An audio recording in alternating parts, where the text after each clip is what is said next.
Lesson 3. We're going to be learning about cryptographic solutions. So here we're going to be learning about algorithms, public key infrastructure, digital certificates, and then we're going to learn about how they have key exchange, so PKI. Um, to Speaking from experience, this is the most challenging section that we're going to go about when it comes to cybersecurity, security plus. Just kind of, it's a lot to take in. So please rewatch this lesson if need be, and just take notes wherever you can. Please, if I'm not speaking directly towards that the slide there, pause the video, read the sections that I have in those slides, where I may be explaining it, but I may not be taking the exact note that I have written out in the slide. So please, if that helps you in any type of way, just pause at any time and then read the section that I have there, and then let's move forward with this section. It's a challenging section, but it's good to know. Um, just to know that the whole internet is really based off of how we are communicating securely with each other, and we can't do really none of that without encryption, algorithms, and then how do we pass things back and forth using PKI. So let's jump into it. Before we get started, we need to go over a couple of things. You're gonna hear me say some phrases over and over again, and so that we're clear and I don't lose anybody, let's go over those phrases. So you'll hear me say plain text and then ciphertext. So plain text is things that we can read. Um, they are showing up whenever we sniff the network. Um, they're not encrypted in any type of way. It's plain text. So that's that's how we're gonna pronounce that word, and then that's how the context that we'll use it in. Ciphertext being the opposite, it'll be encrypted, unreadable. So if we're sniffing the network, we're gonna get some gibberish back, and that gibberish that we see is going to be ciphertext because that's what encryption does to your data as you're moving it across the network. So to go back to plain text, if we're moving that same data across the network and it's plain text, then I should be able to sniff that network and then see it. So if you're moving your password across the network in plain text, I should be able to see that password. Same thing as if you were to move a certain message in plain text, I should be able to see that if I'm sniffing the network. Ciphertext, not. It has an encryption to it, and it's encrypted to the normal sniffer. All right. When I say normal, it is possible to take that same encryption, and then if I had the algorithm and then the key, then I can reverse engineer it and then change it from ciphertext to plain text. Okay. So I already said the word algorithm. Algorithm is a mathematically a mathematic problem that allows us to take plain text and change it into ciphertext. So the algorithm could be nothing like your algebra that you learned back in high school. It's more sophisticated than that, and it's already pre-done for you. But we have different algorithms that are applied to different data sets, and then those algorithms are either um, used to apply encryption or used to decrypt, uh, to change out of the encryption back into plain text. And then cryptanalysis is just the analysis of cryptography, just the kind of the breakdown that we'll get into the block size, the bit size, um, being able to know the key length, the algorithms used, how many times are we going to repeat certain algorithms over and over again. This is the analysis of it. So just know that whenever I use the word cryptanalysis, it's just pretty much this is the in-depth study of cryptography. In addition to those terminologies, um, in encryption, you also hear these characters brung up in a storyline, and they want to communicate securely to each other, but you have a adversary kind of snooping, sniffing the network, and I want to bring them to your attention as well. They're going to be named Alice, Bob, and Mallory. So Alice and Bob is co-workers, and they want to send some type of email towards each other, and they have sensitive information in that email. And in order to do that, they want to securely transport keys from one individual to the next. Alice wants to send her private key, or will use her uh, private key to encrypt something, and then Bob will use her public key to decrypt something. And we want to keep that message away from Mallory, who is attempting to observe the traffic, um, without them knowing. So, just wanted to bring that up to you. This will be a perfect time for you to pause the video and then read everything that I have there. But I just wanted to summarize those characters to you because even if you watch other videos, they may bring these characters up, and so that you're not lost and thinking that they have something to do too with cryptography. They're just kind of a well-known example that we use for day-to-day operations when it comes to PKI systems and sending encrypted messages back and forth. When talking about encryption, you're going to have two of them. You're going to have asymmetric encryption and then symmetric encryption. So here we're going to talk about symmetric and the different types of symmetric that we are going to use. Symmetric is normally a faster encryption. So that process that we're going to use to take that plain text, turn it into an encrypted text, and then send it across the network, it's typically faster with a symmetric encryption. It's going to typically use one key where we are encrypted with one key and then we unencrypt it with that same key. So that's easy to do and it's easy to transport. Uh, Now, with the two that we have here, we have substitution and then transposition. And what that means is that within that algorithm, um, substitution means that we're going to change different uh, elements of that process. So substitution, we're going to take, if it was, let's say, uh, a B within the algorithm, we're going to take that B and substitute it with the X. And, so for anyone who may be snooping or trying to break and do crypto analysis on that particular algorithm, they'll see that we not only had a algorithm that, you know, they thought it was a B, but we substituted it, and they're not familiar with the new algorithm that we put there because we're using something different, totally different, which is just a substitution. Transposition, on the other hand, is that we keep that process, we keep that algorithm, and we may shift um, elements from left to right, but we're not replacing the element altogether. So the best way I can really put this into a visual is when you think about I think about a algebra problem where it has a plus b equals c. Um, in substitution, we're going to take that b out and we're going to say a plus d equals c. And so now it changes up that whole problem, right? Whereas transposition, we're going to say A plus B equals C, and we're going to use a transposition algorithm where they're just going to shift that A to the B and shift the B to the A, but it still equals C.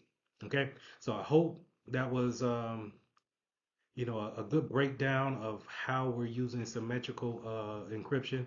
Remember, symmetric encryption is going to be a faster encryption, something that we use for streaming in the real world, streaming videos, things of that nature, and over a encrypted network. So it's a quicker, encryption versus asymmetric, and we'll get into asymmetric later. In this diagram here, you see what I was explaining in that last slide is that in symmetric algorithms, we're going to use that same key. It's just the problem is that when Alice wants to communicate with Bob, she's going to have to give him that key. Um, and then when you think about it in the real world, how am I supposed to give you a key securely? You understand? So do I walk down to your office and give you that key? Yeah, that's possible. That's possible, right? But say if you live in a different city, a different county, do I call you over the phone and give you that key, and then encrypt it and then let you unencrypt it once I give you after the phone call? Is that so secure? Mallory may be listening on the outside of my office, copying down the voice, the phone call that we're having. So that could be it's feasible, right? It's just not efficient. And so when we're thinking about on a one-on-one scale, it's easy to have one key and then we share that key however we want to share that key. Um, but a lot of times when we're working with um, hundreds of people, if not hundreds more of external people, we need to have more keys if we're going to and talk securely. Okay, so this is where asymmetric could come into play, where asymmetric is more secure and it's more scalable than symmetric keys. Symmetric algorithms. So just keep that in mind. That's going to be very, very. I'm pretty sure that's going to come up somewhere somehow. That symmetric is good and fast, but it's not scalable. So it's not necessarily one. You don't want to use that for, let's say, 100 people, because when you think about it, everybody's going to need a key for every message that they will want to send out, and then you will need to make sure that you have a process to give those keys out in a secure manner as well. So every algorithm is going to use a key in order to make that algorithm more secure. So a lot of times you'll hear me say um, that we have algorithms, but then they have keys within them that make them unique. And that's an important part when it comes to making sure that we have some type of security and that other people know what type of algorithms that we're using, but they don't need to know the keys on which we are making those things secure. So think of it like, it's what makes your algorithm unique to your business. So it's it's a often practice that the key length be lengthened as well as salted, having variety of things put into it in order to make it even more unique. And the reason why we want to make these things unique is because we want to increase the factor of it not being guessable. So whenever someone is trying to hack that encryption, that algorithm, they can know the algorithm. That's fine. If it's a RSA algorithm, that's fine. But if they don't know the key, such as did we use a three length key in order to we ran that algorithm 3 times, or did we run it 16 times? When we add that key, it then brings on a more longer period for them to actually crack it. Okay. And so the more we lengthen our keys, the more we put on a factor of it being unguessable.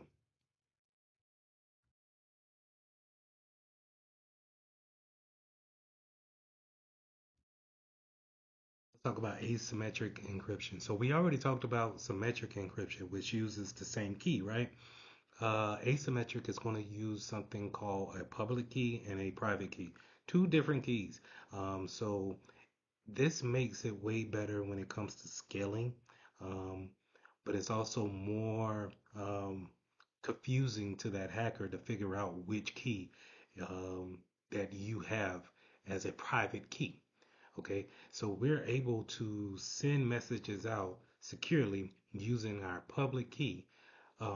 Using our public key, but then we're able to decrypt any type of thing using our private key. And the reason why these keys can actually talk to each other, similar to the symmetric key, is because they're mathematically related. Okay, so they take very large prime numbers and they put those into the algorithms, and then they come up with a public key and a private key, um, and they name them accordingly. So that private key is meant for you only, and then that public key is something that we can put out there for anyone to see. And the prime, your more best, the best example that I can give you is on a certificate that you go onto a regular website, you look at those certificates, and you can see the public key of that website that you're going to. So that public key is there for anybody to take and then know that if I wanted to encrypt something, that I can use their public key and communicate with them securely. Okay, so um, it's a way better way to scale. We don't have to give everybody two pairs of keys. We can give you one pair of key, one key pair, and then you're gonna take that and tell people to use your public key whenever you want to send something to you securely. So remember that is that symmetric keys, we're using two keys of the same key, right? I use my key to encrypt as well as decrypt, but in public keys, we're gonna have two keys, two different keys in there, public and private. So you can see here on this diagram that this is exactly how uh, key pair works, PKI. So they're going to, Bob's going to create his own public key and then give it to whoever who wants it, right? But then he's going to create another private key. And whenever you want to send something encrypted to him, you will use his public key in order to encrypt it. Once he receives that encrypted message, he will use his private key to unencrypt it. The reason why they talk to each other is because they're mathematically combined. They're drawn to each other that way, right? So I can give you my public key. That's no problem. And Mallory cannot decrypt it because in order for her to decrypt it, she just can't use my public key again to decrypt the message that was encrypted by my public key, right? She has to use my private key. So out of all of this, just remember that we never give away our private key, but in order to have people encrypt things for us, we give away our public key. Okay, and the name suggests it all, and just keep those things in mind. So whenever you want to talk securely to someone, you're going to use their public key in order to encrypt that message. Once they get it, they'll decrypt it with their private. Hashing. Hashing is similar to algorithms and encryption, but it's not. Okay. So what we're going to do is we're going to take a sliver of data and we're going to apply an algorithm to it, and we're only using this for integrity reasons only. So we're going to use that and we're going to make something similar to a fingerprint, something that's very unique to that particular data. Okay. So whenever we are taking a hash of something and we want to verify if it is truly what it says it is, then we're going to take a hash and compare those hashes. The reason why hashes are so used widely is because if anything within the data changes, the hash change. Okay, let me say that again because maybe I mashed everything up with my words.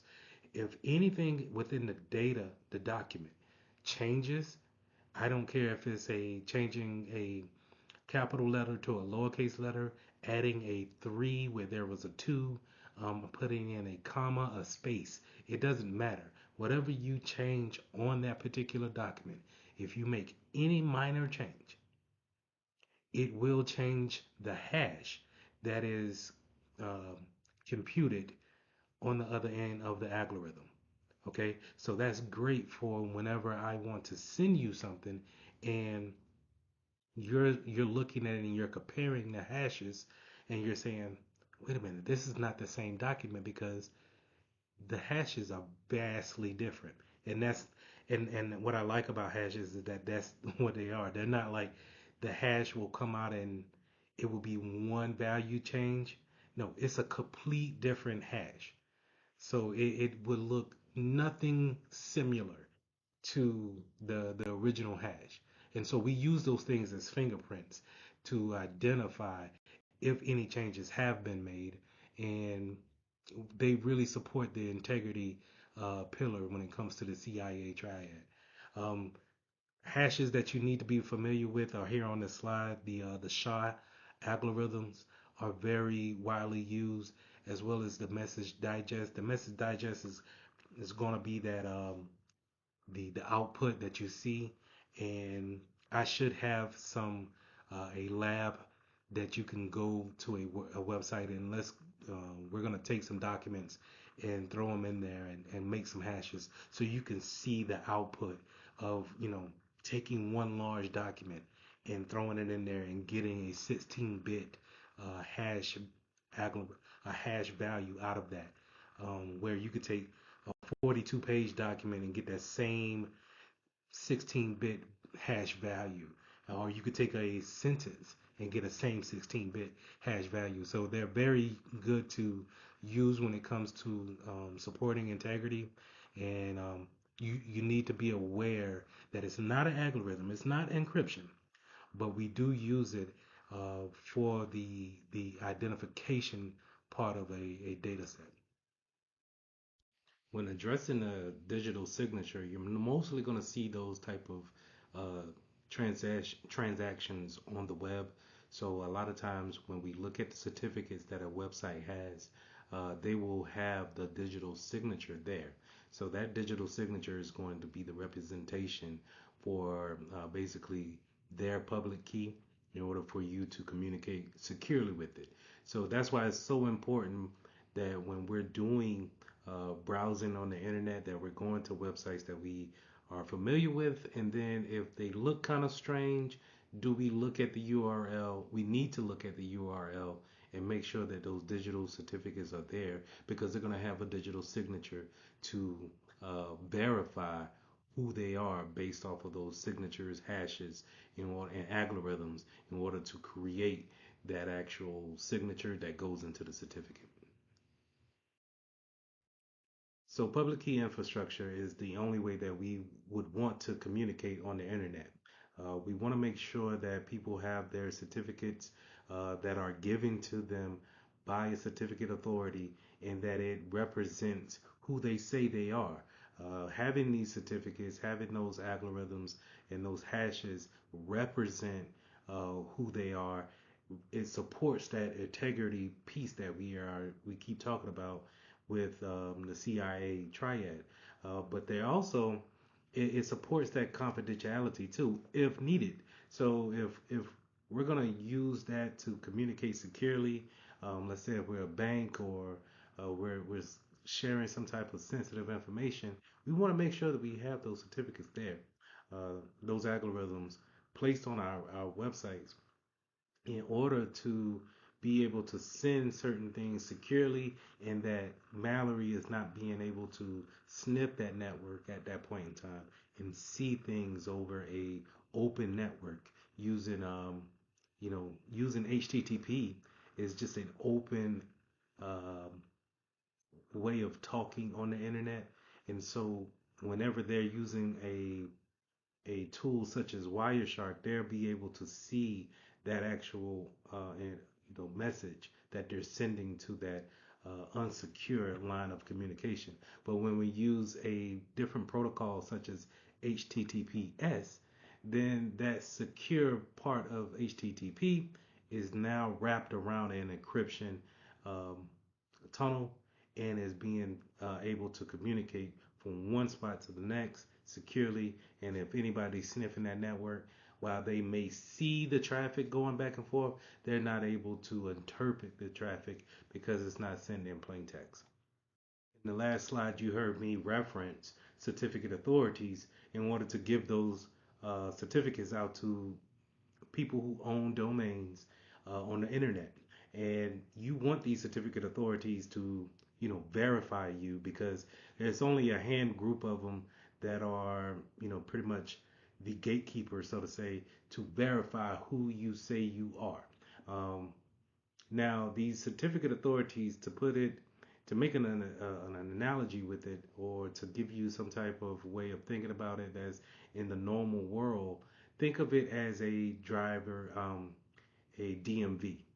So a DMV will verify who you are, and then they will say you also have the right to drive a car or to operate a Mack truck or a motorcycle.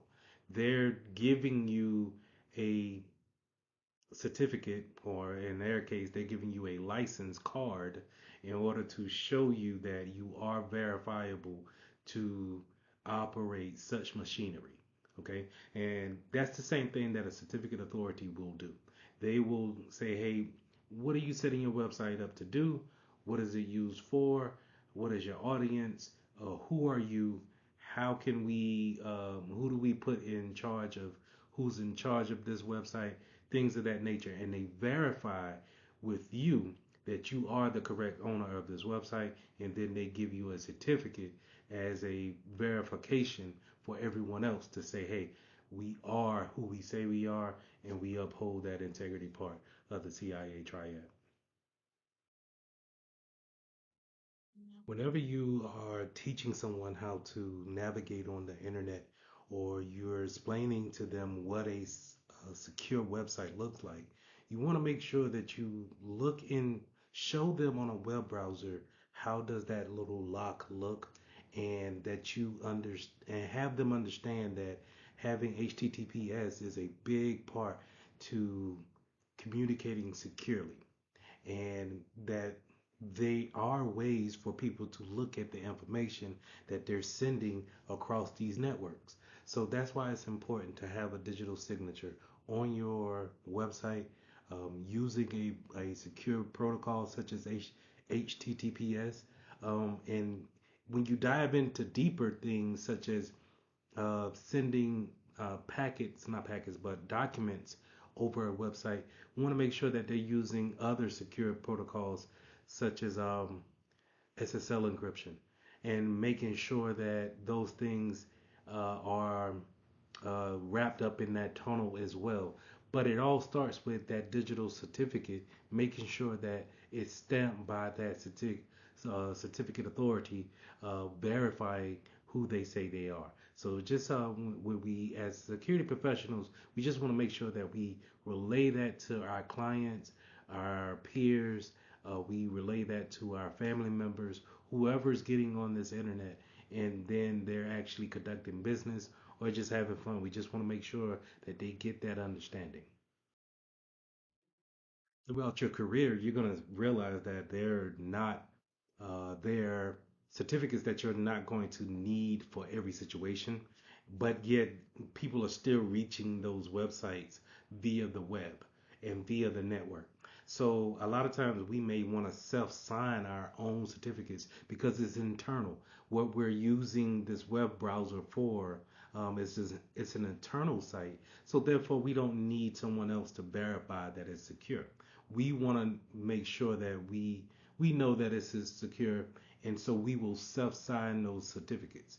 But it's not necessarily a great thing for you to self-sign a certificate and then put it out there for the public to see, because you could do it for malicious activity, but you could be naive enough to self-sign your own certificate and then put it out there, and it's a good way of being a victim that way. Okay, so and not necessarily, it it will throw red flags to people who are looking at it in a malicious manner. Okay, so I don't want to trip over my words and say that it's going to not be hacked or be attacked in any type of way. But when you're self-signing certificates and then putting it out there on a public-facing website, then you're throwing red flags to people who are looking for those type of sites. So having self-signed certificates does have a place in the network. You just need to make sure that it's internal. Also, third-party CAs, or third-party certificates, should I say, is very important. Making sure that they stay up to date and that they are um, doing things properly as well, especially if you're using that supplier for a main product within your company. So it goes back to what I was saying about having your third party be a supplier of something that you're relying on to have business.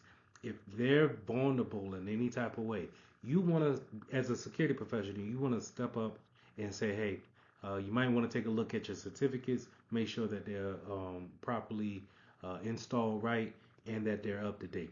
I seen that it was out of date. You might want to get with your CA, whoever assigned that to you, and make sure that it's up to date. And that in turn keeps your information that you share with them secure. So just having that wherewithal to know that you need to make people aware, because sometimes we miss over it, and you as a security professional, it's your job to catch those things and then alert people. And I want to be very clear when it comes to uh, re-establishing a certificate. It doesn't take much to do it, and it's pretty much just staying abreast with the type of account that you have with your CA, making sure that it doesn't go expired or um, be revoked is pretty much just in your realm. You have to take the responsibility of that. And as a security professional, if you're working for a company and you see that, you need to get in contact with whoever has registered your domain and making sure that we get this up and registered as quick as possible, because it's pretty much just saying um, that someone else could possibly take that domain and then register it under their name. Okay, and we don't want to have that to happen, right? Especially if we can have these things written down and remind us in a orderly fashion. So just be aware of those type of things and making sure that we stay abreast on those things and we get to them before we actually have an aspiration date. Up to this point, I've been talking about key generation and key usage in the public key infrastructure based off of someone else is doing that. But in-house, sometimes you do have a team that will generate keys, such as self-generated certificates, right? So they're going to be generating keys. So it's important to understand the different types of categories that goes into key management, and this is what this slide details. So we're going to have key generation. What is the process of actually generating a new key? Do we have a process of why we're doing that? So who is in charge of those things, as well as storage? How we're storing our keys? Are we putting them within a network or a different VLAN? Uh, a different network than everybody else? Are we going to store our keys uh, encrypted? So those different questions need to come up as far as storing, revocation. Whenever a key has become corrupted or has expired, what's the process of creating a new key? Going back to that key generation, and then expiration and renewal. From time to time, in any business that I've been in, there has been some type of life cycle that goes along. Companies are always changing, especially in the IT field. That not just the field of IT, but this your department of IT is always going to change different tools all the time. You may be stuck with a tool maybe 2 years tops, and then you're going to be rotating that tool out. So having keys set up to make sure that they're just not sitting on a server somewhere stagnant and still valid, but yet not being used. So how do we clean up that process? Are we being audited on those type of processes? So good things to know about key management if you're going to do this in house, or are you going to realize that we do have a team in house? These are some things that they need to consider when it comes to key management. When we generate crypto keys, we want to make sure that they're stored in a proper place. And so having them on a trusted platform module or a hardware security module will be the ideal spot for them. And then, we need to, and we'll talk about this, we need to make sure that we have a process for generating keys and then that they're stored properly and that we can bring them back and deploy them properly as well. Because it's more important about, once something goes wrong and we need to change our keys, that we have a smooth process as much as possible. Because everybody's still going to be doing their work, yet we're still need to make changes on the security side, or in this case, this will be the networking team on their side, and not disrupt everyone else while we're making these changes. So having that process um, written out and then practiced is very, very essential to how security operations would work in a day-to-day operation. Having a key escrow is pretty much just as it says, you're gonna keep keys kind of in the waiting on deck, ready to be used at a moment's notice. Because we never know when we need to actually implement those or deploy those. So we want to just keep them at the ready, ready to go whenever called upon. So it's important to understand how we're generating these and then how we're actually storing these and then how easy is it to implement these. Because sometimes you can implement them, but will it talk to everything correctly? Will it when you make changes in the network or to the in the network or in production, there's a lot of is a good chance that you're gonna break something that's already been working. So having that process down pat is very vital in order for smooth operations on a day-to-day basis because once we need to go ahead and start making changes, major changes, um, you're 9 times out of 10 going to disrupt the production in some type of way. As we been as we've been talking about encryption, um, there's several ways that we can apply it to the data that we're actually using.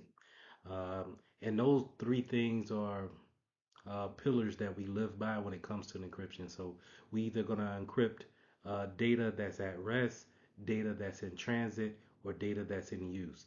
And as you can look at the slide here, you can see the difference between each one of those categories. But when data is at rest, it's pretty much sitting on a storage somewhere. Um, some type of SAN drive or a share drive somewhere that's just kind of stagnant. It's not being changed. It's not. Uh, it's not being called upon to be reopened. It's just sitting there stored. And but yet, while it's sitting there, we don't want someone to be able to get hold of that and then see that information. So we want to encrypt that data.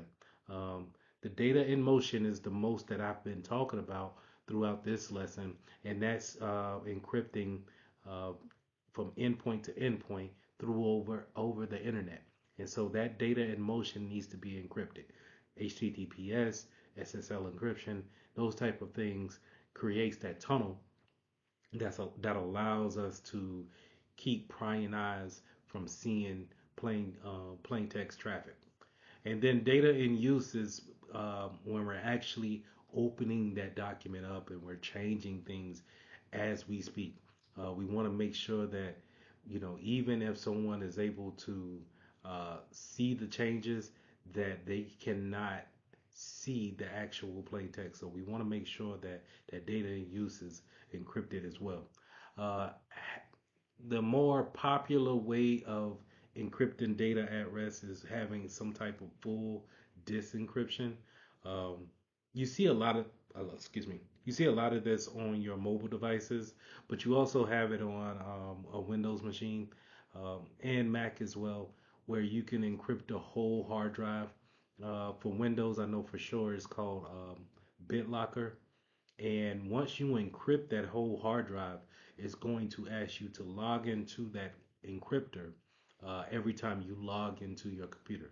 And before it actually gives you the profile page to where you log into your profile, you're gonna always need to log into that that BitLocker piece, and then it's going to allow you to log into your profile. So keeping those things in mind for the exam is going to be important.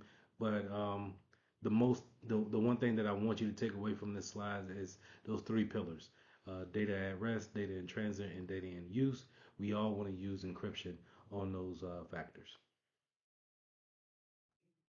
To reiterate the things that I've been saying in the earlier slides of this lesson, um, having encryption on your data traffic is so important to have, and it is something that you always need to bring up if you don't hear it. Just to kind of, it should be taken as granted that we're using secure methods in order to have a secure network, but you want to check with your networking team if you haven't heard anything. Maybe you want to ask a question, hey, what type of SSL encryption are we using? What type of TLS encryption are we using? Um, are we using IPsec? Are we using a VPN connection? These type of things.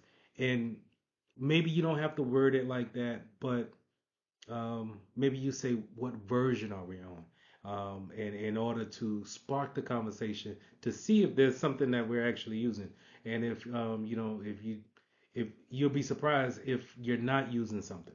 And then you want to, as a security professional, you want to coach them in the right direction of saying, okay, since we're not using this and this is how we're operating, the more secure method is to provide a VPN concentrator in here. So I'll go and look up a vendor that offers that service, and then we'll look at the pricing on how much to bring them on. Okay, so but it's always important to have those things in place. We just don't want to assume that we're automatically using it. We do, as security professionals in this field, we want to know for sure what are we using, and then how are we using it, and what is our plans for the future. Are we gonna keep it, or are we gonna go with a different vendor? Are we gonna go about it a different way? Because maybe we might change the model of the business model, and we may not need a VPN access anymore. So those are things to keep in mind when it comes to encrypting that data over the network. Another interesting fact about creating keys is the process of salting and then stretching the key. These processes, while you don't need to know how to conduct them, it's important to understand that it's being done. So you can ask the proper questions to make sure that we're doing those type of things. So salting and then stretching the key is pretty much putting randomizations into our key process in order to create a a random key more than a straight processed key. And so when we're throwing that extra bit into that, we're keeping it a guessing game for our hackers to not be able to say, okay, they're using a Shaw algorithm, then it should be the keys can only be, a certain amount. If we're gonna throw a salt into it, or we're gonna stretch that key out, then it creates a randomness that you know you would just have to be playing lucky to get it within a certain time frame.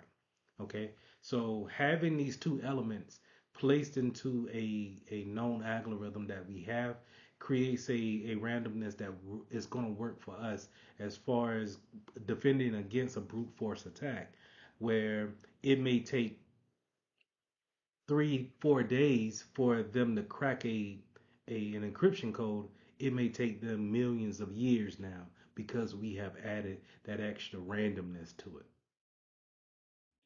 So blockchaining is a way that we can have hashing functions on a calculated value, and we can use it in a peer-to-peer setting. Having a value that is um, based off integrity, so we know for sure that if anything changes, we are well aware of it, and we can say and prove that it has been changed because of the hash functions, right? But then in a peer-to-peer site, that we can use we can hash one value, but then pass it on, and that our next peer can have a peace of mind that we are giving them the right value. What you see this in mostly is Bitcoin.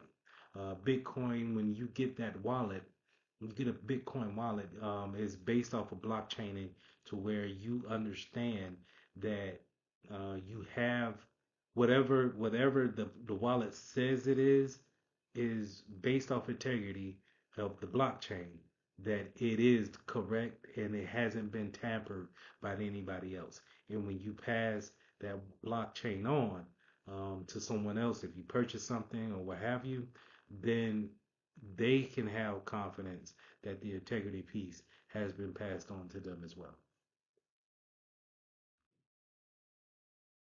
So for the last slide here on this lesson of encryption, we're going to talk about obfuscation.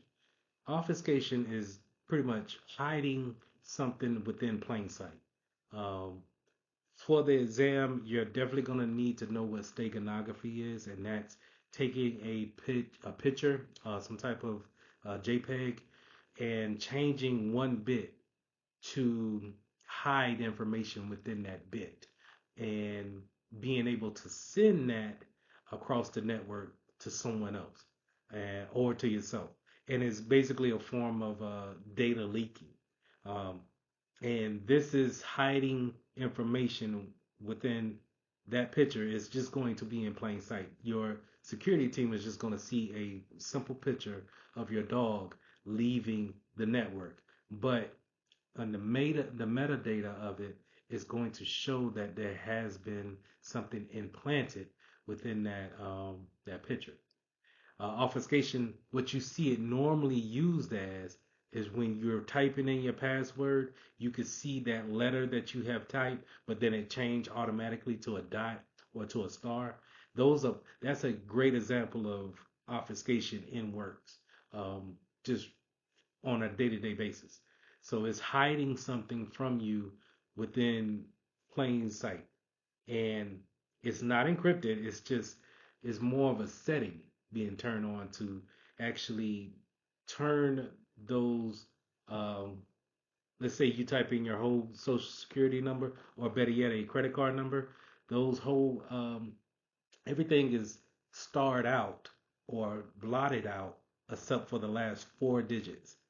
And then we're gonna assume that the first amount of digits are correct, and the last four to the user is going to be the way how they validate themselves.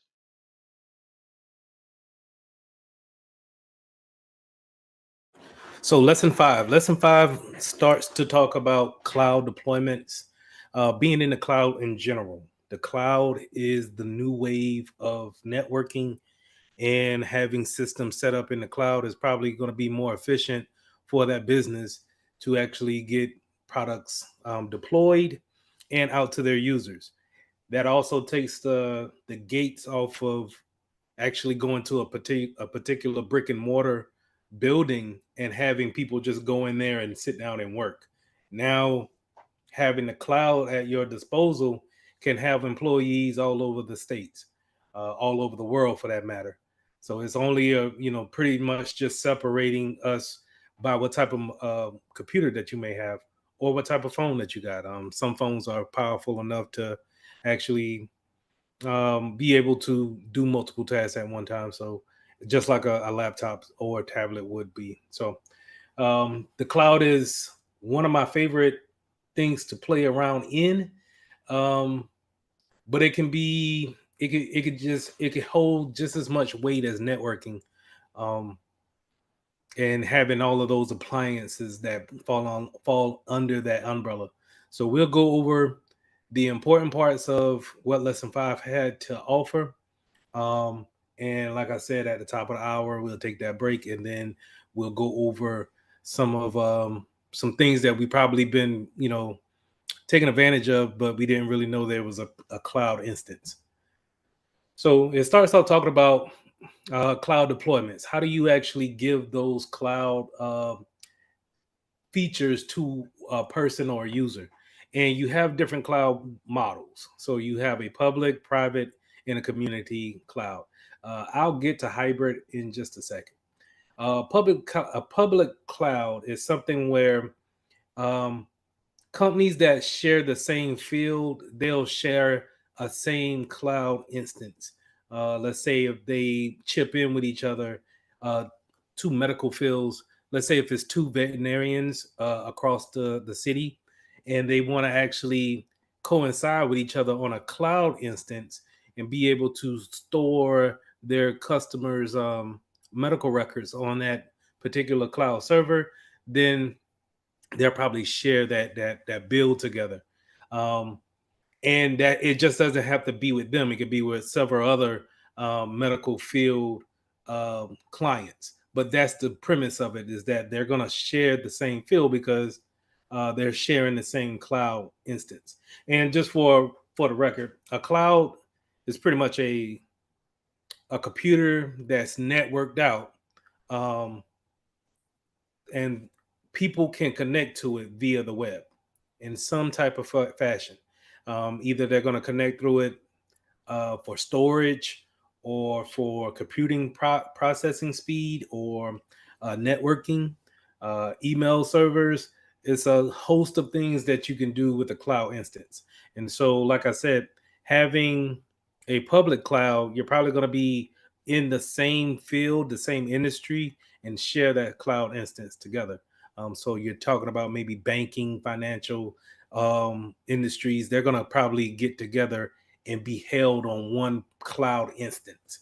Whereas in a private cloud, it just as the name suggested, you hold that cloud instance by yourself or for the business only. And so um, there's really no explanation on that. It's just if you don't want to be a part of a private cloud, then you're probably going to pay more of a premium to be part of that private.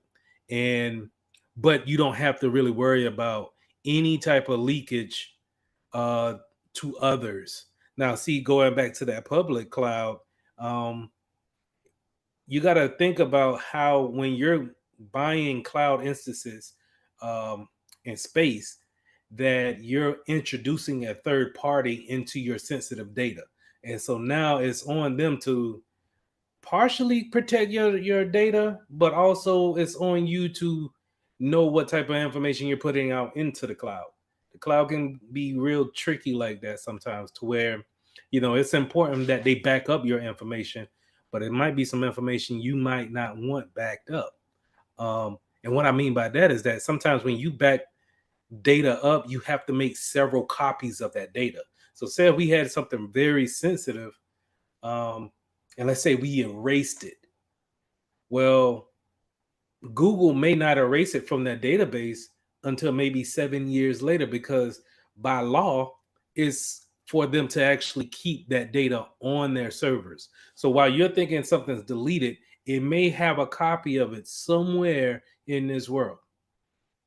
Now, will it resurface somewhere? I highly doubt it. But if Google were to be attacked or data was to leak from Google, and now you see old documents pop back up, that will be the explanation why.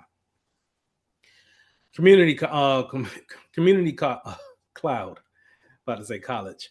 Community cloud is the same or similar to that public, where they're going to be of the same interest, but it's more of you going out and actually finding who you want to have that cloud instance with. Now, that hybrid cloud is going to be half on premise and then half within a cloud. So remember when I said it's really just a computing instance, basically a server, and that server could be in the building, and then you may host a server in Google or Amazon, Amazon AWS, Amazon, or Microsoft Azure. You may hold half of it that way and then have them communicate on a day-to-day basis. That's what we call a hybrid. So if the hybrid, the cloud portion of it was to ever lose any type of connectivity, then we can always route our traffic back to what's on premise.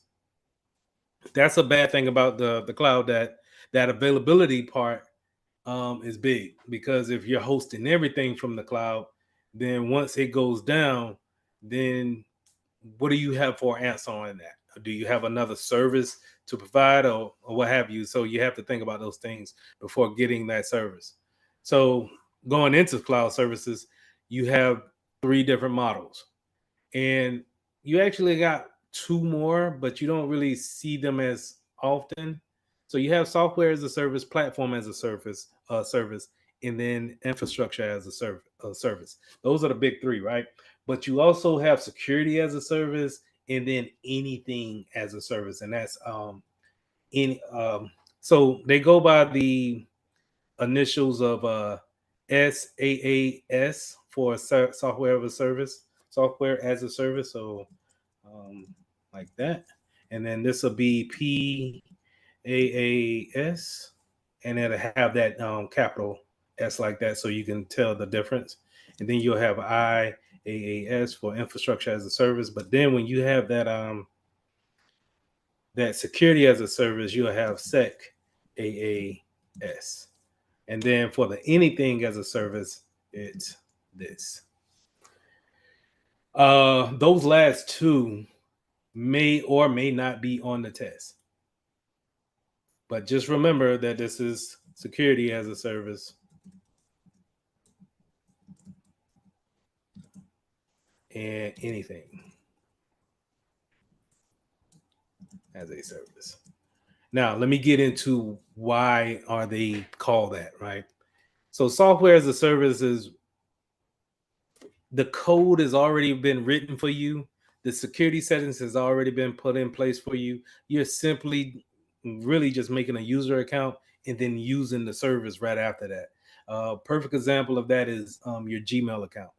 You're pretty much just signing up for Gmail, and then now all of a sudden you have a email domain and you get an inbox, and immediately you can start using Gmail because it's a software as a service. Another example would be Microsoft, this PowerPoint presentation, or the software itself is a software as a service.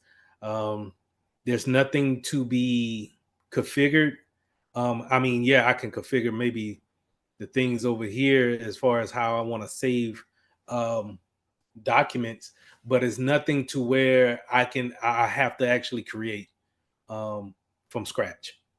Now, once you start going into the platform and infrastructure as a service, that's when those type of things are coming into play. This is messing me up, so let me put a bar right there. So when you go in the platform as a service, what they're doing is they're giving you um, more freedom to create, let's say, an application. So what in AWS will do is AWS will give you a platform such as Windows Server 2022, and then it's up to you to take that server and then create a software for your company. And that software application that you sell to people it has no rights under AWS. AWS doesn't have to fix the actual software that you created. But what it does have to fix and make sure that it's up to date is that the OS that you're operating on, they need to make sure that that's up to date and that it's working every time you come in to work. So that's where that handoff comes in, to where they're giving you a lot more freedom to create, but yet they're not giving you everything. Now, to give you everything, you're talking about infrastructure as a service. Infrastructure is just going to give you a bare bones computer, really, where it has a DOS window, and you need to create everything from what type of OS you want to build, or maybe you don't even build an OS and you're building things straight from scratch. So you're putting all that code in, and the only thing you're really using is their storage and their memory for you to actually create all from scratch. So the way I like to think about infrastructure as a service is when, well, to remember software as a service, this is your TV meal, right? This is your hot and ready dinner meal that you go and get from the local food store, pop it into the microwave, is ready to go. Matter of fact, I'll take it even further. This is your McDonald's food. It's already prepped. There's no changing it. You can't change how much they cook it or whatever. It is what it is once you get it. And then platform as a service, that'll be your it's frozen food, so you still have to prep your oven to actually warm it up properly, but once you warm it up, it is what it is. All right, that's your platform as a service. Now, infrastructure as a service is you're cooking straight from scratch. You are baking a cake from scratch. So we need to go ahead and buy the flour and the sugar, and we need to buy the bowls, utensils, everything to put things together in order to make that servers actually work. So that's how I remember those three. And then, like I said, those sec as a service, and then anything as a service. Anything as a service is self-explanatory, but it kind of falls under the to me, it kind of falls under the software as a service. It just sounds like people are trying to sell more stuff as a service, right? Now, I already alluded to how the third party comes into play, to where, when we're asking AWS, Google, Azure to participate in what we do as a company, then we have to be susceptible to whatever attacks that they may come upon, because we're using their materials, we're using their computers. And so it's a nature of the beast that if something happens to them, then it could be, our data could be in danger. And again, I ask you, what do you want to put into the cloud? And then what do we want to actually keep on hand and never go into the cloud? That's the one thing I tell everybody when it comes to putting things in box.com, uploading to your Apple iCloud, or putting things in the OneDrive with Microsoft. They need to make copies of those things, so it doesn't matter if you switch out a phone or a tablet, your data should always be there. Let me switch that up. Your pictures is always going to be there. Your documents that you upload to the cloud is always going to be there. Do you want those things to be replicated over servers um, in a data center somewhere? Let me show us a picture of a data center real quick.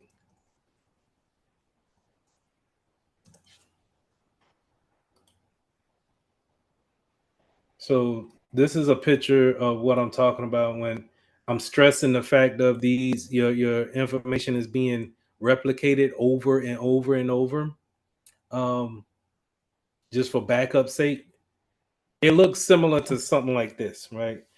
And like I said, if you've seen the Matrix movie, kind of reminds you of those human fields. But anyway, um, your data could be sitting here on the first row, but once it gets here and it needs to, let's say these servers need to be maintenance or serviced, but at that time it probably will need to replicate over into this stack.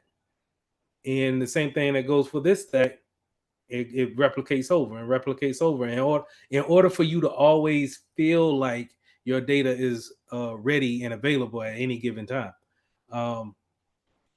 Fun fact, this is a Google data center. I think this is down here in South Carolina.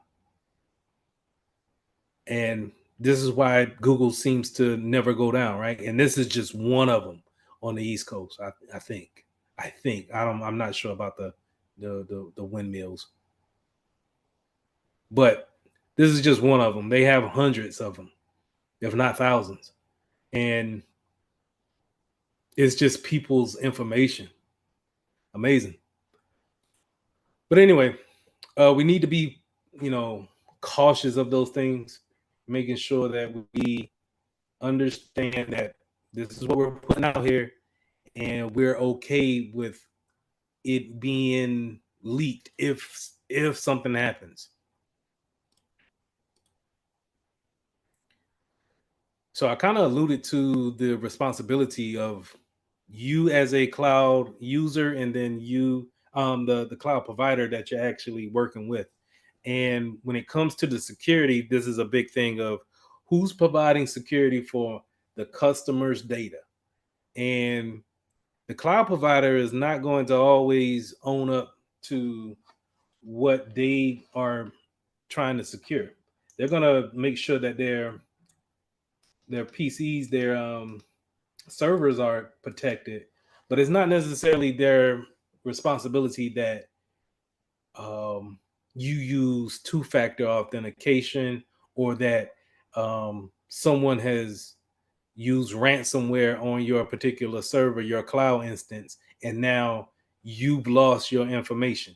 They're not going to reimburse you in no type of way. You sort all those things out when you're signing that contract to use their materials.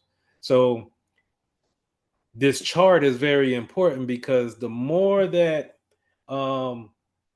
something is giving you the freedom to actually create. So if you're creating an infrastructure as a service or a platform as a service, more than likely you would be the one to provide security for that data and for that OS, for that whole infrastructure. But the bare bones of it will be responsible by the cloud provider. Whereas on the flip side, if you're just using pretty much just a software as a service, then yeah, that's probably going to be all on the cloud provider to provide some type of security. That's why, showing you yesterday, when we go to the account, this is why Microsoft will provide an update, because this is software as a service. They're providing some type of security for this particular application.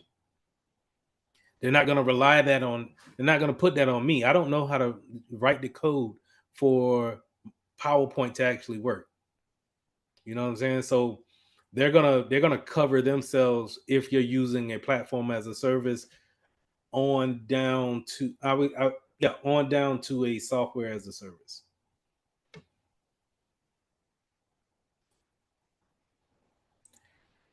Now, when you're talking about cloud usage and how does it work to make the workforce more efficient, is that it is everywhere, right? It's all over. I just showed you a picture of a data center that's just, it's massive when it comes to the amount of land and then computing power that comes through there.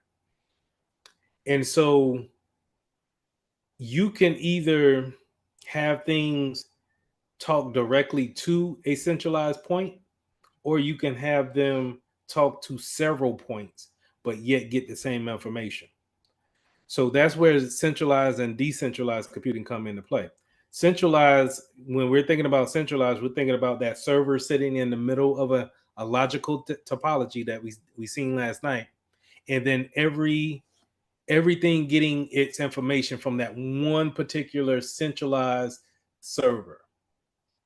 Whereas decentralized is just the opposite. We have many servers that can provide the same content or answers from many different endpoints, and they don't need to be connected in a physical way. It could be then logical to where it makes sense. If this is under my umbrella, then I can go ahead and get my answers from this server here, because it still falls under the umbrella of the particular cloud instance user or provider.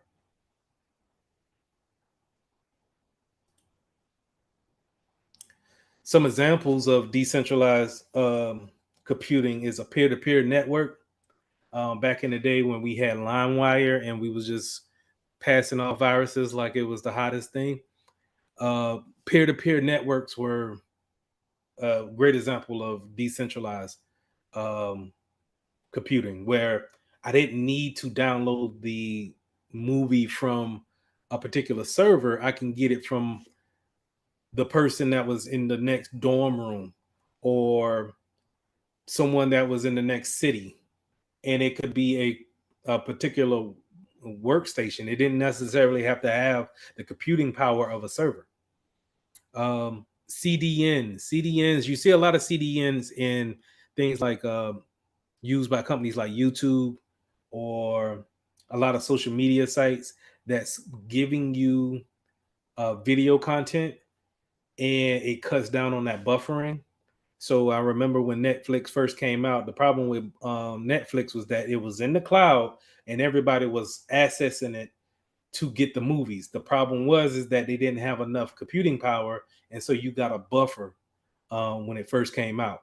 But as they added on those, they scaled out and had more servers have that same movie replicated over and over and over.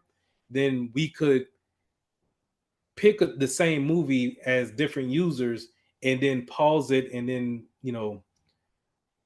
keep it dedicated to our machines for that time being, and no one sees like a physical delay in the movie. And so those content delivery networks specialize in bringing the instead of you trying to get the movie from California all the way to Alabama, it's going to set up, you'll get the movie from Texas, or you'll get it from Missouri, or you'll get it from Florida, instead of going all the way just to California to send that across the network. It'll have it in these different, like I said, decentralized parts. Um, Same thing with Internet of Things. Internet of Things is kind of like your smart doorbells, smart watches, um, your car. If you have a modern day car that receives updates now, the one thing that I want you to think about is just Tesla in general. All the Tesla vehicles are gonna probably, need to have some type of internet connection in order for them to receive the updates from it and receive new features via that update. So those are categorized as Internet of Things, where they need access to the internet, but they don't necessarily have um, a security factor to them. So there's no, while you may get a update for a Tesla, but there's no firewall sitting on a Tesla, right? And we could say the same thing for like let's say a smart TV. There's no we could do updates, right? But there's no, hey, let's update the antivirus on our TV so it doesn't get hacked. So that's a gateway in that opens up that attack vector that I've been talking about, to another device that we got to be conscious of and provide as much security as possible. Now, how do we do that, right? So you might be thinking, okay, I got a Roku TV, or I got a watch, a smartwatch, right? That connects to my Wi-Fi. How do I make sure that that's secure? If you're, thinking about that, then the first thing I would say is probably you want to look at VLANs and separation of the network, making sure that it's in its own network and we're segmenting it off from things that talk out to the internet a lot. Okay. So not necessarily having it on the same network as your laptop or your desktop.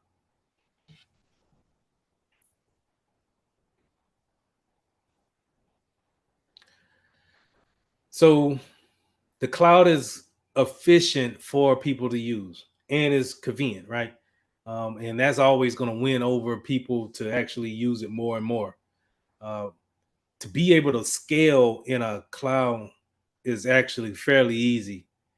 And what I mean by scale is meaning maybe we have 3 email servers and we need to quickly get 5 more.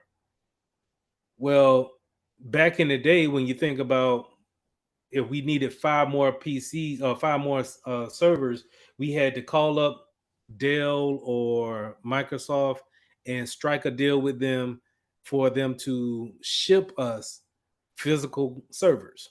And then once we get them, we need to make sure there's space in the server rack and actually mount them, get them spun up with the right OS, get them hardened with the particular security configuration, and then making sure that they are replicated with everybody else, with the other servers that we already have in place.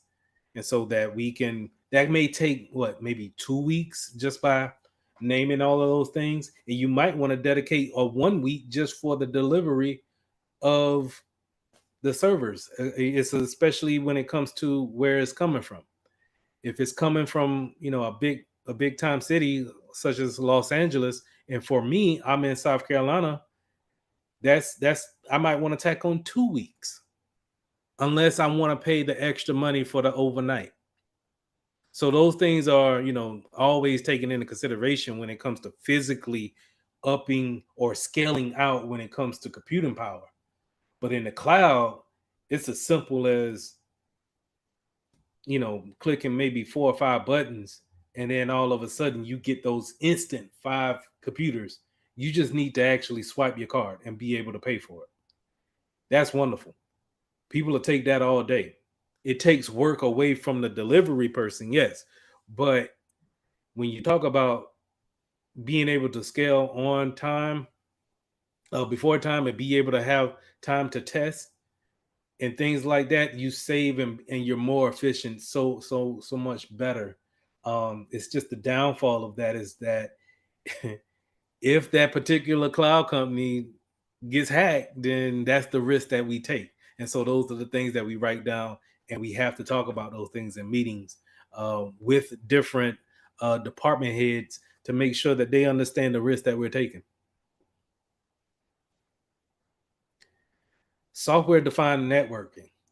So it's 3 different planes that the CompTIA Security Plus wants you to know, and they're on the same level as that content, that content,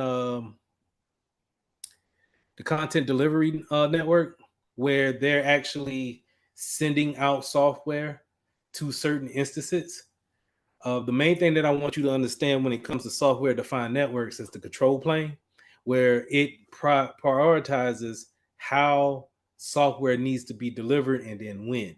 Right now, you also have the data plane and the management plane, but I'm telling you, when it comes to actually sending out software, and what I mean by that is that I'm talking about sending out. Let's say if we are we just acquired an Adobe Acrobat and we want to send that out to everyone, then we want to make sure that that's sent out at a particular time where it's loaded on everyone's computer at an efficient time, and be able to make sure that we have a high rate of success when it comes to install rate. Okay, so making sure that everyone gets that new acquired software will be, again, a checkbox for the efficiency, but then also when you're talking about the time and effort that needs to be put into it, we're really just following processes versus actually going and touching each machine to make sure that it's installed correctly.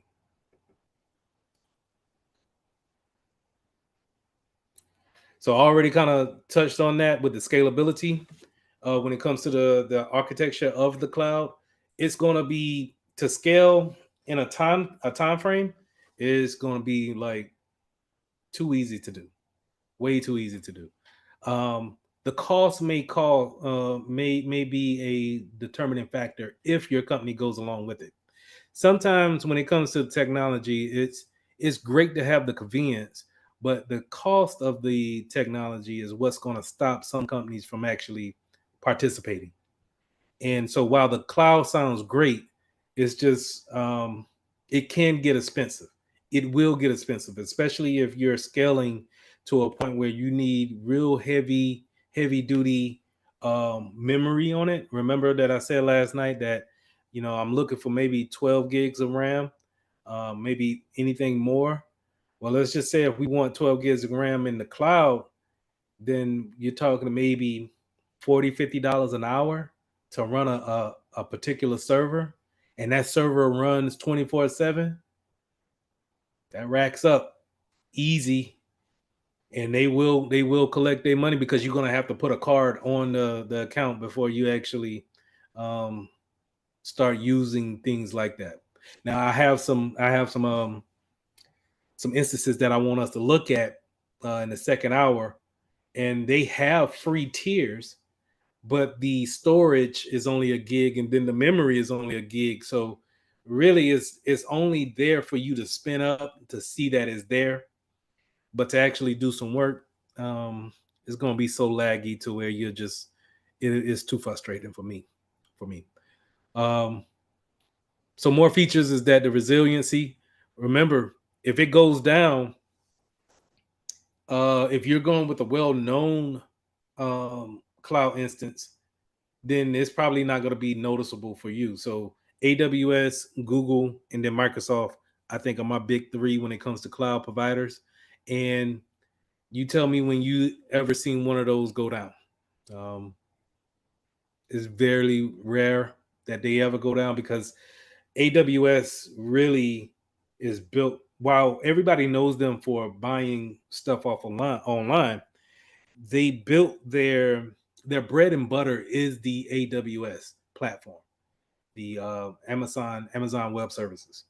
And so them being a cloud provider, I think gave them the capital in order to make Amazon.com and then sell stuff like that. They will say that they started out of the garage and everything, and that's cool. But I believe what really put the bread and butter down is that they have a cloud instance that's for everyone, and more importantly, they struck a deal with the government to have the government use them as a cloud provider.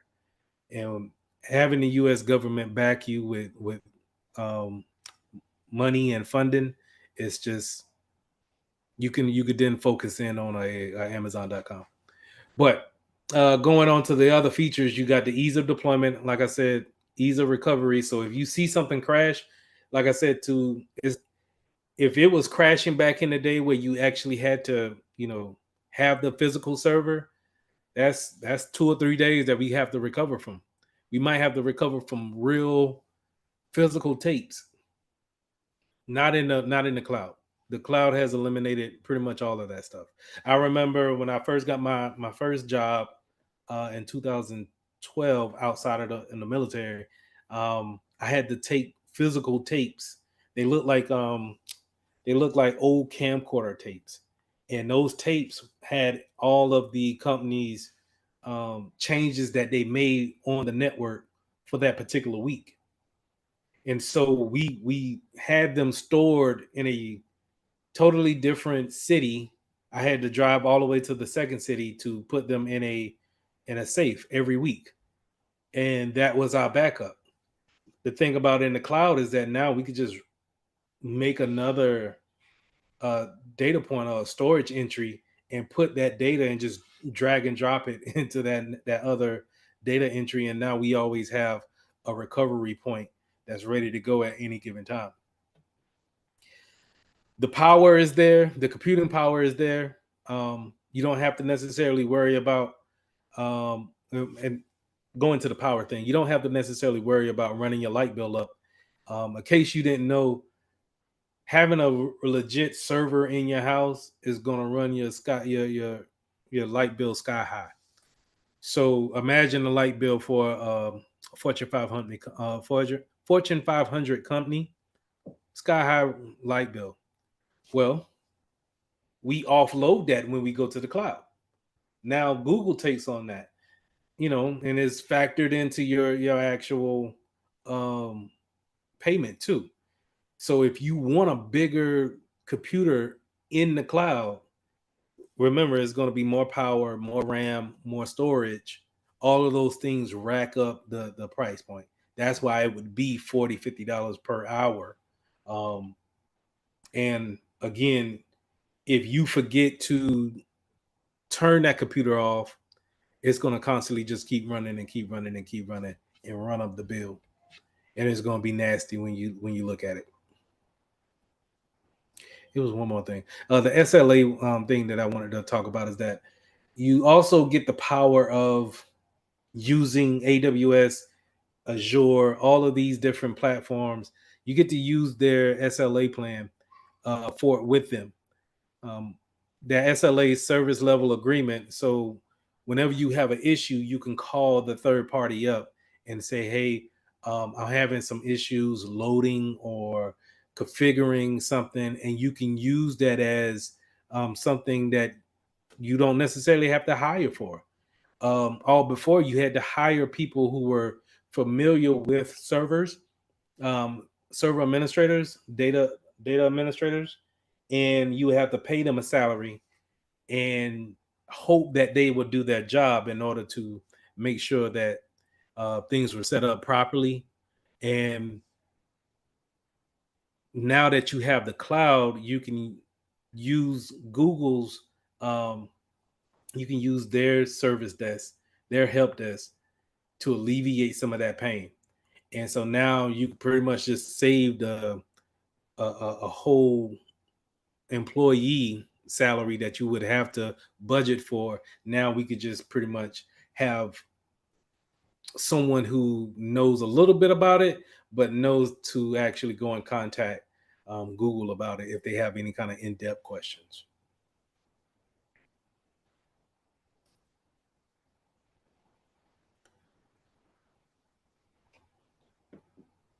So some cloud security considerations that you want to always look for when it comes to looking at a new provider is that the main thing that I look for is the patching, making sure that they always come up with an update.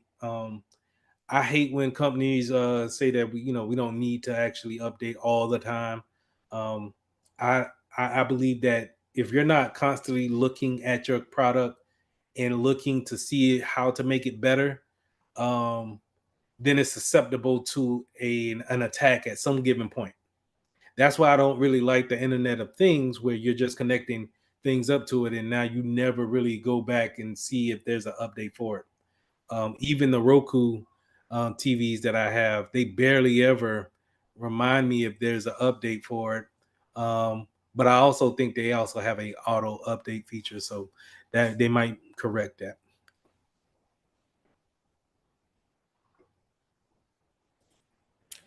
Embedded systems. So embedded systems, similar to Internet of Things, these are um, they're not similar. They are pretty much the same thing.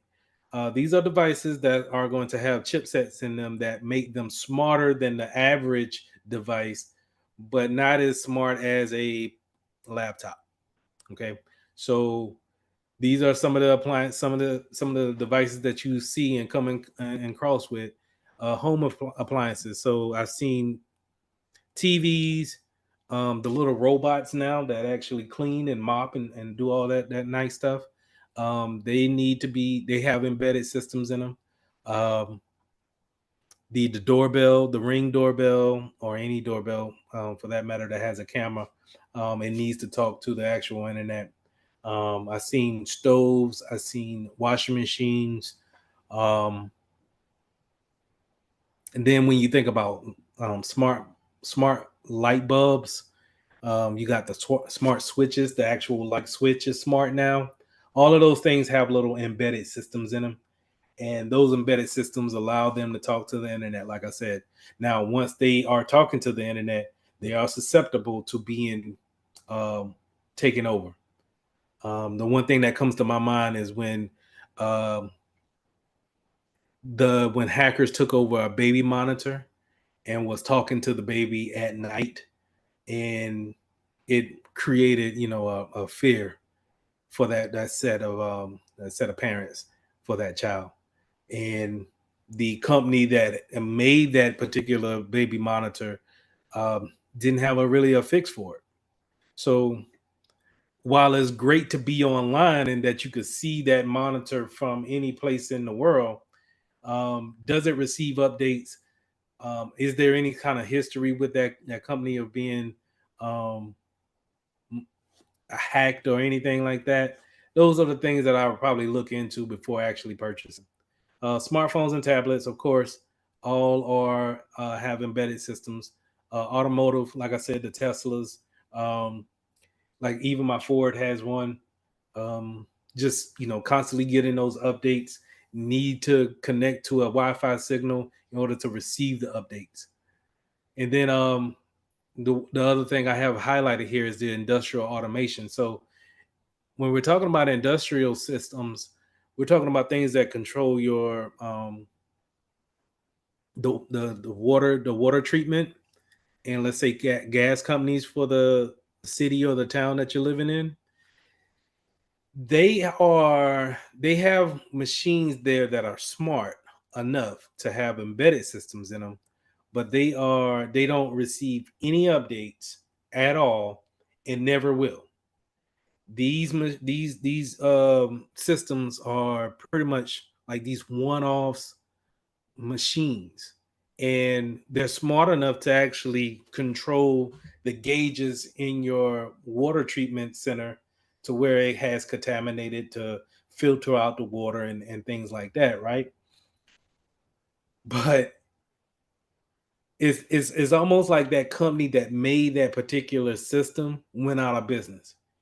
And the thing about that is that when they go out of business, you can't just go and snatch that embedded system off a water treatment plant for a city or a town, because there's no time to actually test a new one to put one in, or to know if you're gonna, when you snatch this one out, that you can put it back, right? So it's pretty much we put it in, and since it's working, hey, let's don't mess with it. And a lot of those systems are put off the network. They're not contacted in any type of way. You actually have to physically go there and lay hands on it in order to, put any type of maintenance to it. But they are the worst type of systems, in my opinion. They are working on old technology, and the world is constantly separating itself from it. So when you see stuff, and this happened maybe about, I want to say 3 years ago, where it was a ransomware attack on a gas company, and it shut down the whole East Coast. When it came to gas, only a few people could get gas, or a few gas companies was actually getting gas. That was a industrial type of system that received the ransomware attack. And it's almost like it's a vulnerability that's just, it's a red glaring sore, and people know about it. And what scares me about it is that if they could manipulate water treatment or gas or electrical company with these that has those type of systems, it can essentially shut down the world. And I don't want people to panic, because I'm pretty sure that that's what would happen. Also, medical devices. Your medical devices are all over the hospitals that have embedded systems that don't receive any kind of updates. Heart monitors. Now um, not the CPAP, but it's the thing that goes into your heart. Oh man, what is that thing called? I forget it. Pacemaker. The pacemakers can receive internet connection, and the doctor can see the signals of the pacemaker from someone's insides. But if it could connect to the internet, then I heard horror stories of people taking advantage of that, and that gives a whole new name of a ransomware, right? If you blip someone's pacemaker and then tell that loved one of that person to send so much money to a particular spot, and then they'll leave that pacemaker alone. It's just it needs to be addressed, but I think we're separating ourselves to where we're gonna have to really come up with something new. And yeah, I kind of got into this slide on the last slide, but industrials, the PLCs, the programmable logic controllers, they do the same thing when it comes to working in a factory and you got a conveyor belt. and its job is just to run the conveyor belt. Well, that's ran off a embedded system, and like I said, it doesn't receive any type of updates. So we want to segment that off as much as possible, because if that PLC goes down, then that conveyor belt doesn't work, essentially shutting down that whole process for that factory. And so we just need to make sure that we understand about how much of a vulnerability these machines are. Same thing goes for a SCADA. And when I was talking about the power plants and the water treatment plants, this is what we categorize them as SCADA devices.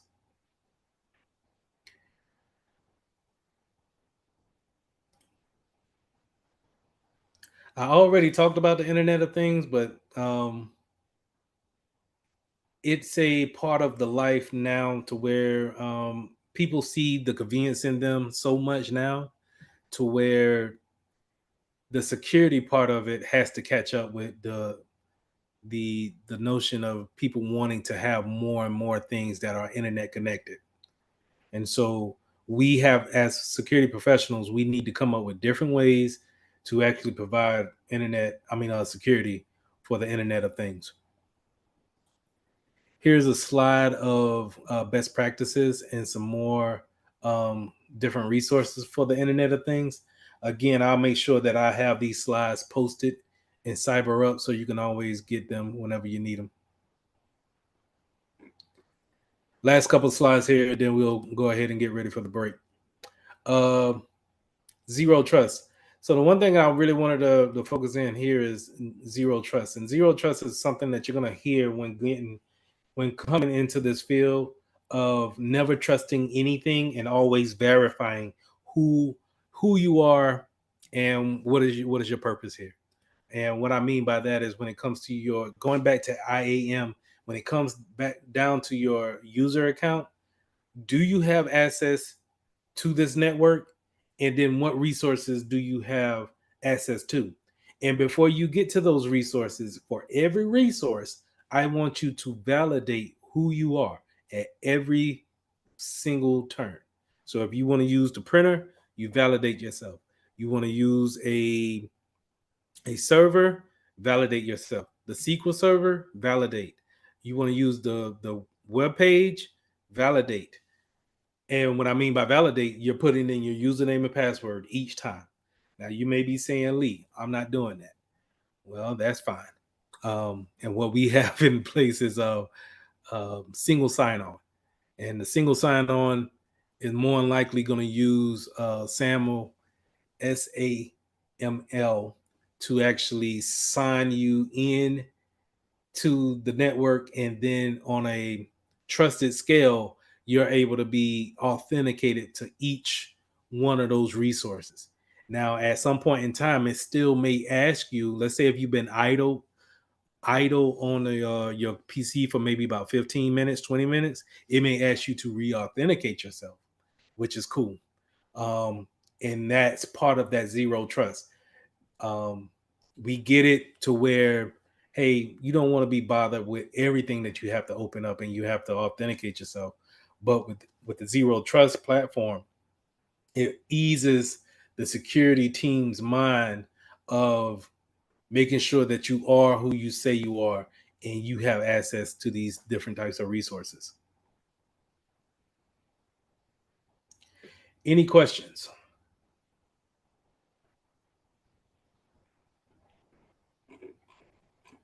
All right.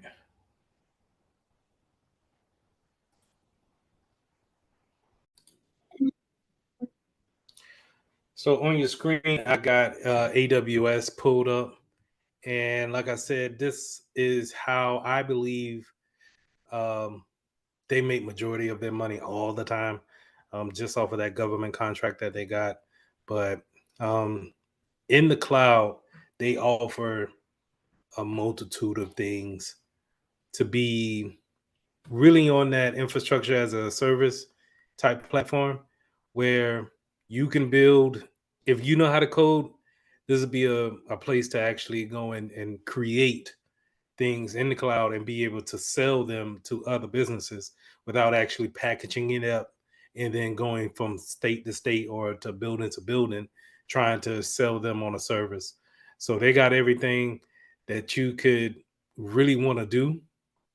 The main thing that I use them for is only to teach about EC2 instances, and that's just pretty much spinning up a virtual machine. Now, I already showed you guys VirtualBox and how that spins up on your local machine, but EC2, spinning up an EC2 instance is doing that in the cloud, and they offer you some, some networking capabilities to where you can reach these things from anywhere in the world, and also be able to manage them from anywhere in the world as well, and get different types of OSs that goes along with them. So if you go to their instances in the EC2 section and go to launch instance, you can see what they offer. And let's just say I put in test for the name, but see here, you can load in different different OSs, right? Now, my one thing about it is that certain tiers are free, and then some tiers are going to pay for, which you should already know. Mac OS is going to be a pay for type of service. And so, because at the same time, you can't only it is the actual OS can't run unless they have a requirement set of storage and memory to go along with it. So you're going to probably have to pay for it just because of the storage and the memory off top. Now, but you can come in here and practice with something like Ubuntu. I remember we talked about Ubuntu earlier last week, and this will be a nice way where you can come in and try their free tier and be able to spin this up and navigate around in there just to see what's going on. But if you can see right here how it only has one CPU and then 1 gig of memory, this is going to be terribly slow. But at the same time, it's free. So a lot of times with those free tiers, you're sharing that cloud instance with someone it's a public cloud. So you're sharing with someone of the same interest, right? This is a good example of a public cloud instance. You can also come in here and get a free tier of the Windows server. So remember when I was saying yesterday about getting a ISO for your virtual machine here? Remember this VirtualBox? You would have to get a ISO in order to spin up this virtual machine. It's free, and you could do this on your own PC, but it's also, you could put that, if you do this in the cloud, you could put this on your resume saying that you do have some experience with spinning up a virtual machine in the cloud using AWS. Okay, so now you could show that employer that you can navigate around this platform. Okay, but that's just a tip of the iceberg when it comes to what this actually can do. They also have some more free tiers here, so that's pretty cool to have the different versions. Now, the thing that I would say is that the 2019, 2016, they're not going to really differ in the looks of them. The features may be different though, but you can get some experience with the SQL Server. But remember, whatever you set up will start to cost. And what you want to do is that while this is free for everyone to use, we want to make sure that we are using their cost calculator on here to alert us if we accumulate any type of cost that goes over our budget. So if you want to get into this, like I said, if you click, 32 gigs of memory with 8 cores, that's going to cost, man. All right. So just be careful when you're going through and you're looking at the different tiers when it comes to spinning up a machine here in AWS. Now, this is the network settings. This is what allows you to be a public facing server or to have it just internally. And this is where that networking skill comes into place, because you want to have it's according to what you want to actually do when it comes to um, having that service out to customers, or if it's just going to be internal. But good stuff here. AWS, you can sign up for it and just navigate it around. Just see, you don't have to buy anything, but you could just sign up for it and just go around and just, look at the IAM section, the building cost management. Again, that's what I was alluding to, where you kind of set this thing up to where if it does go over a certain cost, you can go ahead and stop that service. I like to use Amazon Poly. It's a speech to text, or no, it's a text to speech um, machine learning piece, and I like to.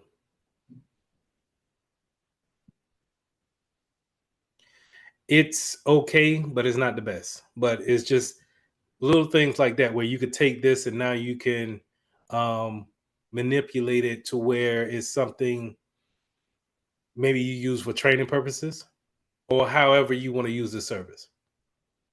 So that's AWS. This is Azure, Microsoft Azure. This is their cloud instance, and they're pretty much going to offer the same things that AWS does.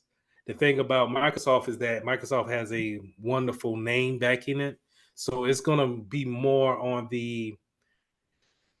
it'll sell more in the real world because people are already used to the Windows platform, and a lot of people will think that since we already have Windows in our systems, it'll integrate better when it comes to the cloud platform.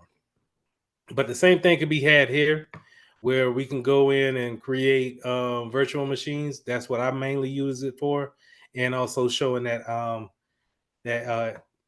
IAM piece of creating usernames and passwords here, um, and getting them out to people. So you can go here to the virtual machine set and be able to spin up the same thing that you would do in um, AWS.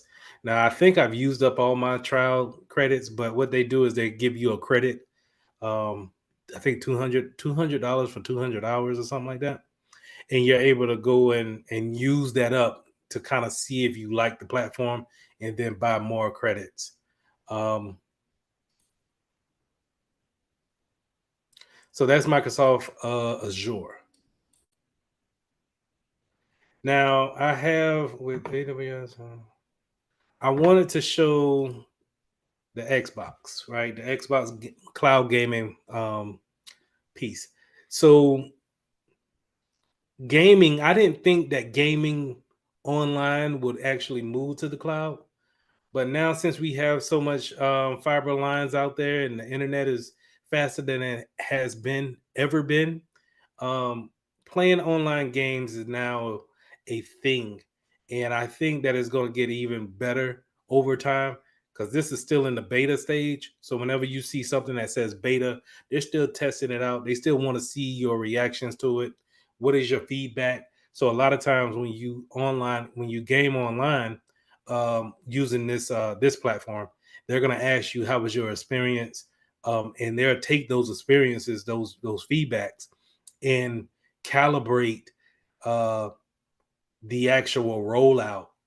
In the next couple of years, and they'll just try to calibrate everything right. So once they truly say that we're moving everything to the cloud, they'll have something that people actually trust and actually do. So I thought that this was pretty cool, just because you're able to play with other gamers online, and the changes are not as laggy as I thought. Um, but again, like I said, when it comes to the cloud, everything being replicated over and over and over again, that data never really it never really drops off in any type of way. You kind of always have um, some type of connection Now, I have seen Microsoft go down as far as the servers not being available. And let me see. Oh, yeah, I already let that. Well, I won't be able to join anyway, but um, I have seen the servers go down. But for the most part, this cloud service always stays up for the most part.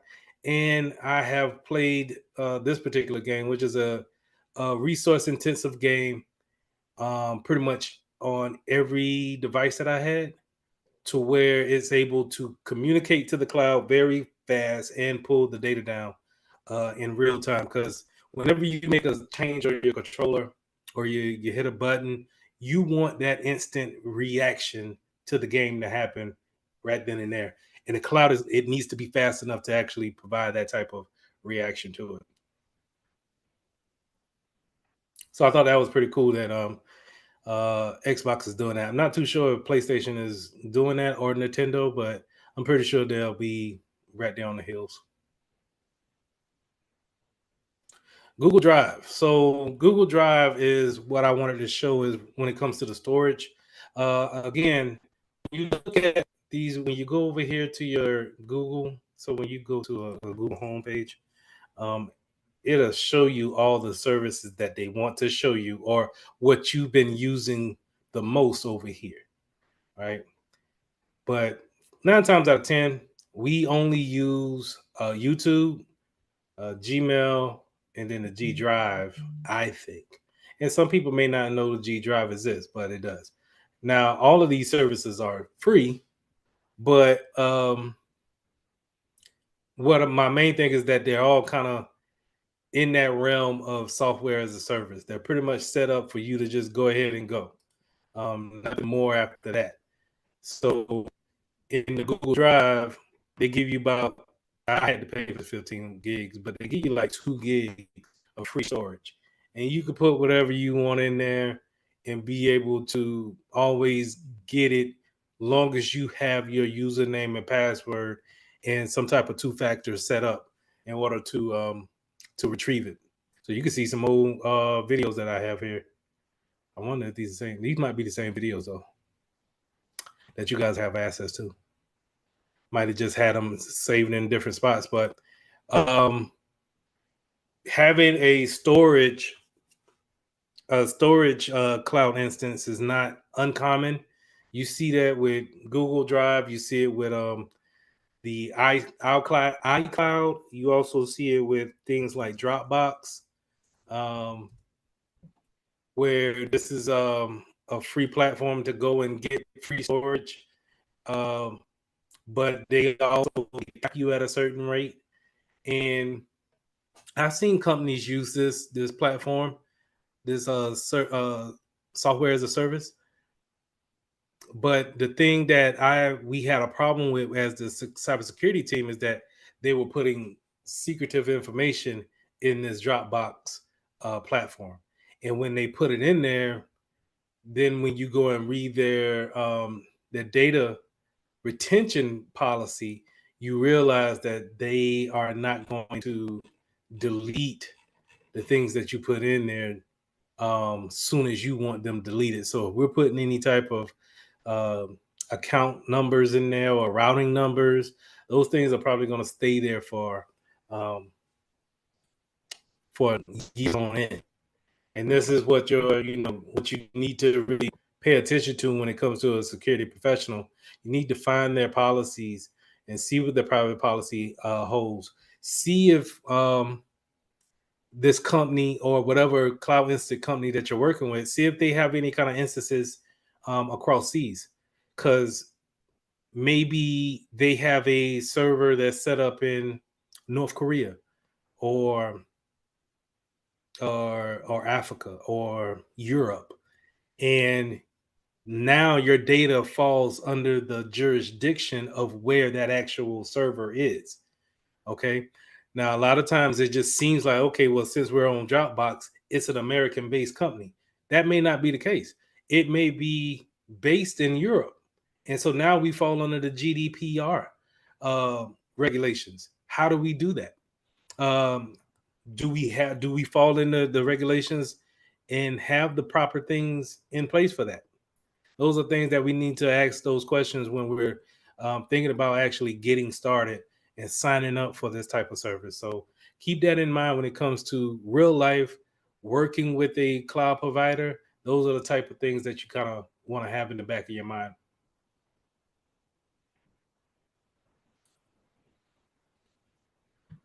And that is all that I had. I ran through that. Oh, yeah. Okay. My bad. Last thing, Internet of Things. Internet of Things. Um, I have this pulled up because Best Buy, this Samsung. I love Samsung, but Samsung has a lot of things that's just, you know, wants to connect to the internet. And this is what I'm talking about, refrigerators. Is there a reason to have a refrigerator connected to the internet? I mean, maybe the connectivity of, hey, let's just say the power went out, so now that can give you alert to your phone, and now you can hurry up and get back home and save your food before it spoils. But what's the odds of that actually happening? Little to none. Just like the same amount of odds it is for someone hacking you. It's little to none, but it could happen, and we both don't want both of those events to happen. But still, the having that refrigerator online creates just a bigger footprint for people to actually get online and try to take hold of. So they have refrigerators. I think I've seen washing machines here as well. Let's go back to home appliances. See what they got. Washing machines, dishwashers, ovens. All of these things are probably going to try to be connected in some type of way so you can control them, basic controls, but you can still control them in some type of way. See here, so they're advertising those things. This microwave can talk to the stove. That's great. Um, but we just need to make sure that we are understanding that these things need to have updates. And if not, then maybe buying the new hotness is not what we need to do at this point in time. I also want to show on Best Buy how they have these little small screens. Now, the smart house concept is something that I'm with.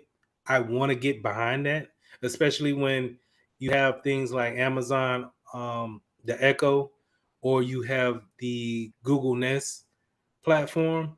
Those are reputable companies that understand security and that they're going to push updates out to their devices, I believe, on a regular basis. Um, so I do like them, but I have to keep in mind that these are embedded systems that are, smart enough to be hacked. Excuse me. So I need to keep those things in mind before buying them. Speakers as well.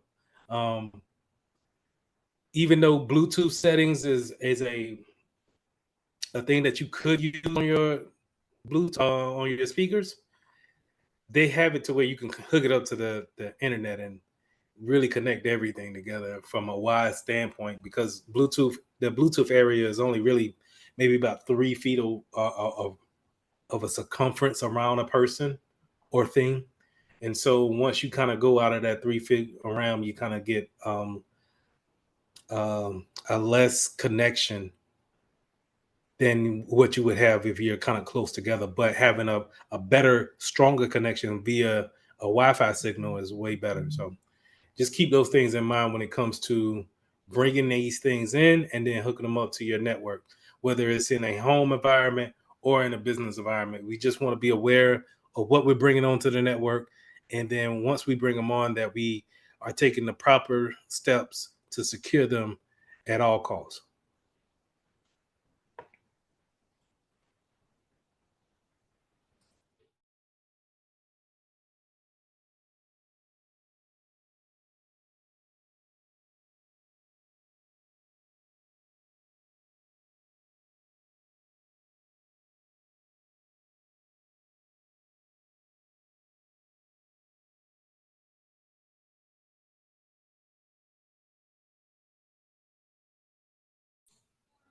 How you doing?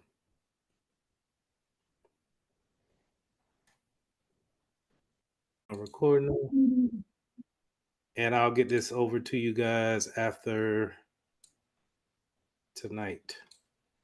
All right. So, any questions? Anything that you guys ran across that you had questions on? Maybe you've seen something in class or around in the real world, and you wanted to ask me something on it.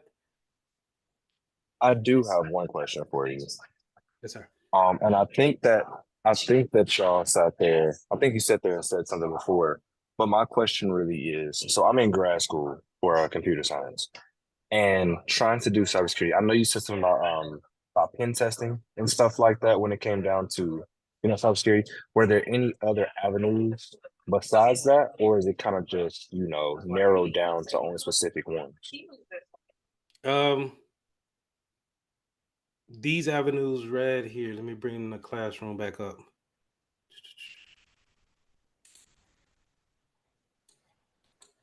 So if you're looking at the screen, this is in the classrooms. You can use these as different avenues. So these roles are kind of sectors that cybersecurity positions live at. And if you wanted to go networking, you could focus in on being a network security engineer. Or if you wanted to be a threat hunter, you can look for these type of roles when searching for jobs. Um, and so when you say, what was it? What did I say that it was? It was pen testing. Pen testing is normally going to be offensive. So right up in here, but you could be defensive and be on the red team and be more on the protection side, which would be operations. You can look for these job titles. So they all go in different realms. This is where that's why I was saying it can vary on what position you actually look for. It's just, do you have the right name to look for? Because when you're looking on LinkedIn and Indeed, you're more likely that HR person who put that job posting out there, they're just going off of whatever someone else told them, but they're not. Maybe they won't. Well, I'm not getting into that. Only thing I'm saying is that they use a wide variety of job titles. Okay, thank you. No problem. So this is in the classroom. So just let me know if you don't have access or you don't see it down here. Yeah, I'm Now, actually in it, so I can see I'm it. sorry. Go ahead. Okay. All right. So lesson 3. Now I'm gonna give a fair warning. This is cryptography. Cryptography is very confusing, and you can lose. Um, you can kind of get lost and get discouraged in this point. But hopefully I can explain it to where you want to hold on to it, and then later we'll read some more and go into it with the appliances that goes along with it. But just to let you know right now, while I got your attention, this is a lesson that I would suggest you go back and listen to. So, but also before, um if I lose you guys, um just know that I'm gonna put the quiz in the at the end of class in the classroom, and then, by Monday, let's try to knock that out. Any questions before I get started on cryptography? Anybody kind of knows what anything about cryptography off the rip? No, sir, I Just don't a know. little.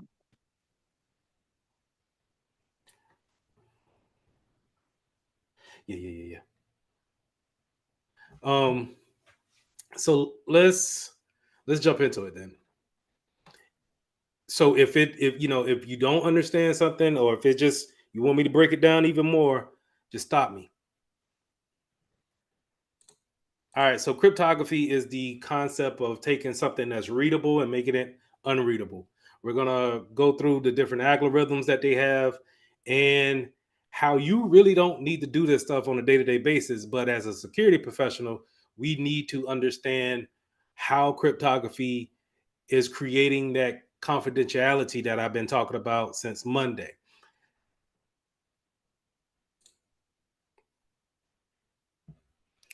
So the terms we need to get used to is plain text, ciphertext, and then algorithms, hashing, things of that nature. I'll go through each one of them and I'll try to make it flow. But this is, like I said, this lesson can get real nerdy. And I just, just let me know. Just let me know. All right.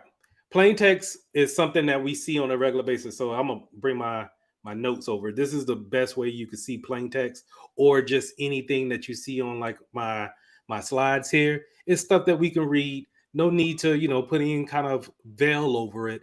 But normally when you want to encrypt something, we take something called an algorithm, and that's really just a mathematical set of characters and numbers, and we apply it to the plain text in order to create some type of gibberish, which is putting it in plain terms, or something unreadable.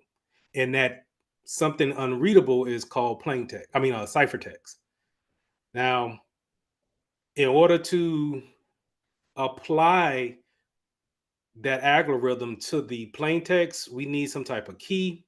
And when we have that key, in order to apply or make that algorithm work on the plain text to turn it into ciphertext, then we can give that key to someone else, and we can have them use that same key to or decrypt the information in order to read the ciphertext again in plain text. So I'm gonna break that down.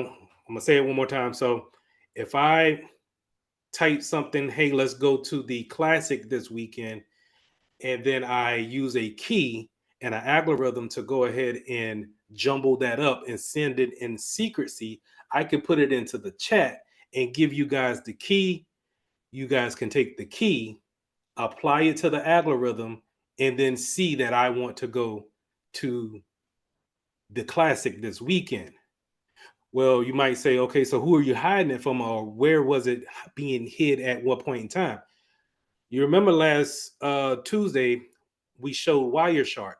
Wireshark can see every packet, right? So if I send that in a plain text, Wireshark could see that packet go over and see that note that I put of, hey, I want to go to the classic.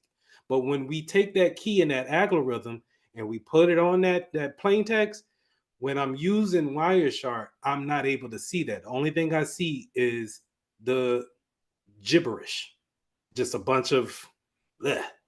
And I can't make it out because, one, I don't have the key. The thing about the algorithms is that there's algorithms for everything, right? And they're publicly known. It's just the key is the quote unquote key to how it all works. If you don't have the key, then you can't see it.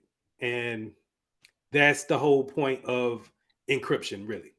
And especially in the Security Plus, that's where they want to kind of keep the gist of it, is that the keys are real important to keep away from people, unless you want them to have that key in order to see that message. Now, when it comes to these people, sometimes you might see on the test, or if you're hearing other people talk about cryptography, you'll hear them bring up these characters right here: Alice, Bob, and then Mallory. So Alice and Bob, matter of fact, I'm gonna just jump to this next slide real quick. I'll jump right back. Alice and Bob wants to share that same message of they want to go to the classic. The thing about Alice is that she's gonna email it to Bob instead of putting it in the chat, right? And she's gonna use something called a symmetric key in order to encrypt. And Bob needs to use that same symmetric key to decrypt. Okay, so the thing about Mallory is that Mallory would be the Wireshark, the person lurking, or looking at the traffic going back and forth, trying to see if they can get their hands on the message. But if we have our keys intact and we're not able to give that key up, then we should be good to go. So let's go back to this slide. That's Alice, Bob, and Mallory. So 9 times out of 10 is always going to play that part in some type of story that they're telling. Two employees want to share some information and they need to use encryption in order to do it.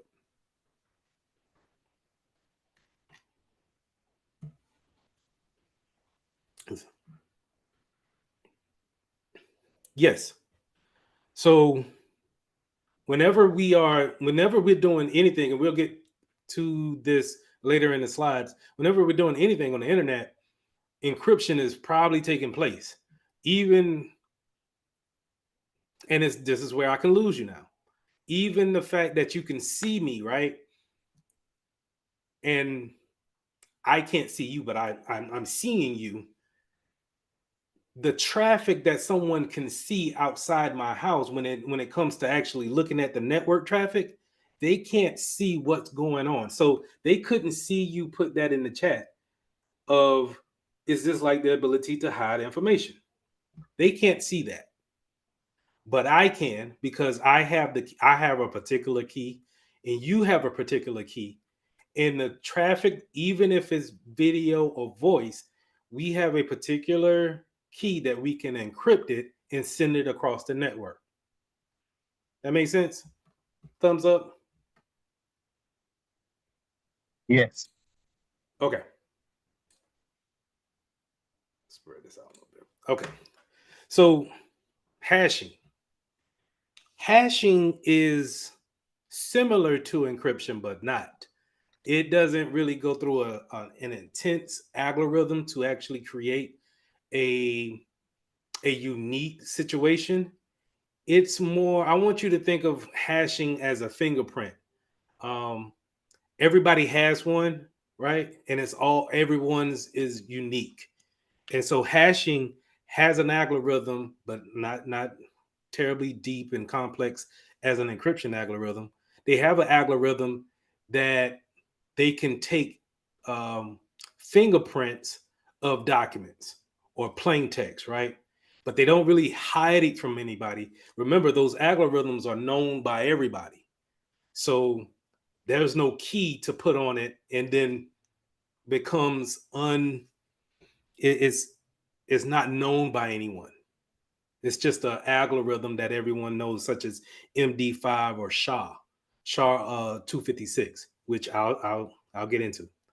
But the main thing I want you to know is that hashing is more like a fingerprint of a document or some type of application. We use hashing to promote integrity.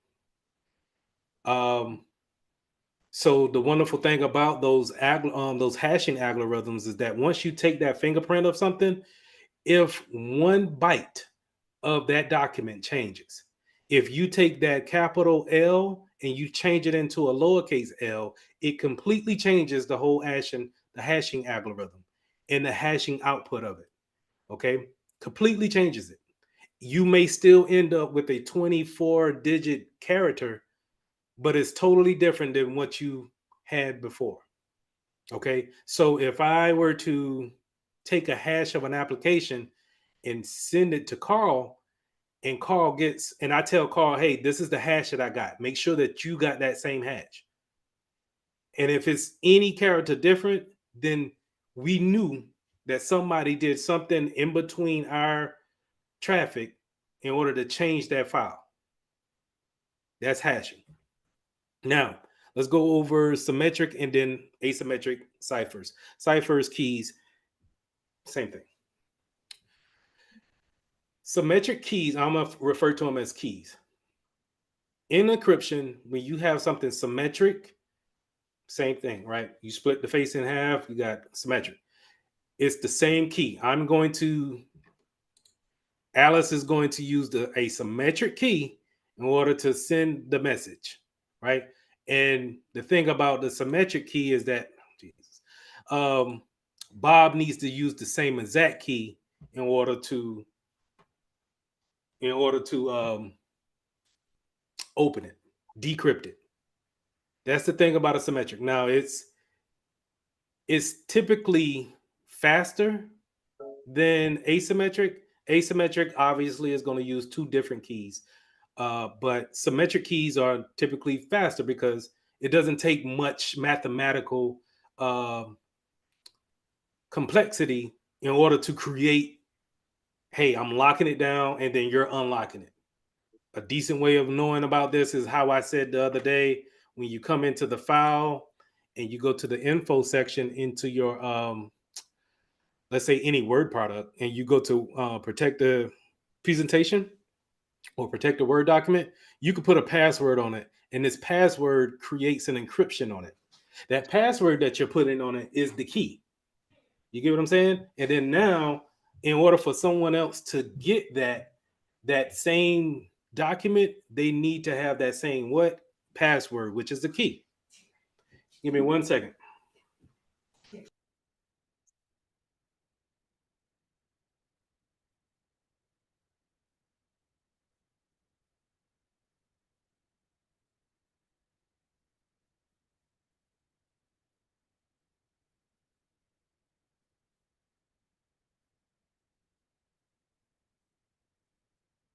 Sorry about that. So that's the symmetric key. Going into the asymmetric, asymmetric is going to use two different keys, and then that key, one key is going to be a private key, the other one's going to be a public key, right? And so each individual gets two keys. The thing about symmetric, right, is easier. It was actually worse to keep hold of, because everybody has to, everything that you want to encrypt, you got to use one key for everything that you want to encrypt, right? And so when you think about the management of keys, it could get out of hand. The thing about asymmetric is that everybody gets two keys. You get a private key that doesn't change, and then you get a public key that doesn't change. Now, everybody in here will get two different keys, and the reason why these keys can be different and talk to each other is because they're mathematically joined with each other. Okay. Now I'm going to encrypt something in an asymmetric field. I'm going to encrypt something with my private key. But then as I send it to you guys are going to use my public key. Wait a minute now. What's going on? You guys are going to use my public key to decrypt. And that way we can have a lot more keys, and we can do it more securely without trying to give everybody a key for everything that we have. Okay. So the one thing I want you to take away from this, and always remember, especially on the exam, when it comes to asymmetric keys, you have two keys, public and private. Everyone can get your public key. No one should get your private key at no given point in time. They will ask you a question where it seems as if Alice needs to give Bob her private key to decrypt. No, Bob will use Alice's public key to decrypt. Bob would use his private key to encrypt. Okay, so basically it's like so like a door, so like with symmetric, it's like the door has one key made for the door. But for asymmetric, you have a door that you can lock with one key, but you also have a skeleton key that you can unlock that door with. Does that make sense? Or like is that how it works? Or We're gonna use you're in the right ballpark. It's just, if we're gonna use doors, right? Symmetric, right? Everybody knows, if you want to come to my house, I got to give you the key to it. And that key is the only key that works for these locks, right? Symmetric. Asymmetric, I have a private key that you don't never see. I always keep that on me.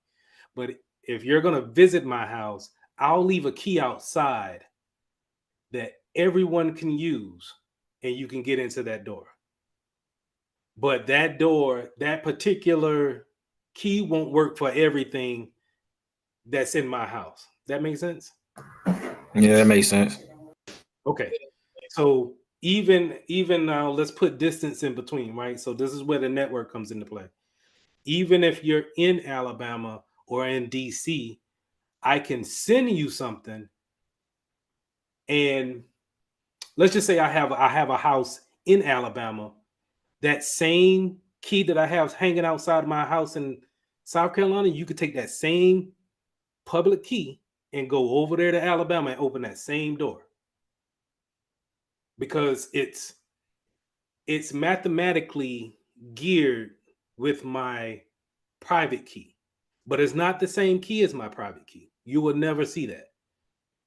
It's almost like I used my private key in order to create the lock that you can use my public key for. Okay, but the thing that you don't the thing that you don't want is, you don't want Mallory to get your private key, because then now she can encrypt and decrypt the things that you have and you sent out. So we definitely don't want that to happen. Okay, Following me? Go ahead. so I'm trying to make sure I understand this. So you said asymmetric. So in my example, I would say basically, you know how you get a gate code. You know, you have a gate code for like a set gate code so you can get into your community, like the gated community. And then like we Yep. say you have this app that send out like temporary codes Yes. that let your company come by. So is that asymmetric? Or was that, well, yeah. Is that Yeah. Long asymmetric? as you're not sharing your private account. You get what I'm saying? So Yeah. that private account that you use your username and password to get into, if you give them the username and password to get into that gate, that's too much. All right. You gave up way too much access to that. Only thing y'all need to do is give you this public key, and that gives you access to just that. Okay. I get it now. Follow me? Is that like when companies use like usernames and stuff? No. Okay. How do you mean? Like Like okay, so for example, basically like if me and you work together on a system, depending on the moves depending on the moves that were made, if I do it under my username, those moves will come up. If you do it under your username, those moves will come up. If you gave me your username and password, I could do moves under your name. you're kind of in the right field. You're thinking about it in the right way. It's just what I'm thinking about it is that's just way too much, right? But My fault. My fault. yeah, it's just way too much assets. That's all I'm looking at. But yes, it's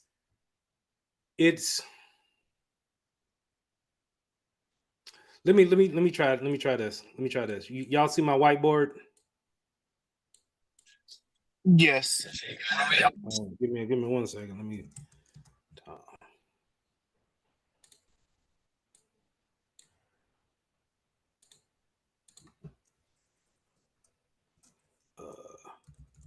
Atlas. All right. In terms of asymmetric and symmetric, I would like to understand the management side of it. Asymmetric has two keys, symmetric has one public key. Is it easier to manage asymmetric? It is easier to manage asymmetric because we can put we don't have to make keys for every single thing, and that's what you got to do for symmetric. So, and I kind of wanted to do this in the second hour, but we'll get it done here. We'll just get it done. Alice wants to send this email over to this guy over here. Symmetric wise, let's just forget this key ever existed. They in the same building, right? But she wants to send this private information over here. She says, okay, I'm gonna encrypt it with this key. Check this out. Hold on. Get my group on. Wow, look at that. Encrypt it with this key. Then she's going to send it over to Jack over here, and Jack is going to use this exact same key to decrypt it. Following me? We good. That's symmetric. Here's the thing about that is that if she wants to send another email, that's another key, right? Another email, another key, right? So on and so forth. So now, if you can imagine, if we have 20 Alice's here, then you do the math on the keys. Eventually, we're going to get too many keys, right? So we do asymmetric, and we'll say, get out of here. All right, we'll say asymmetric. This is her. This is her private key. Red. Private key. This is her public key. Black. She's gonna use her. Matter of fact, let me ungroup it. Check this out. Ungroup.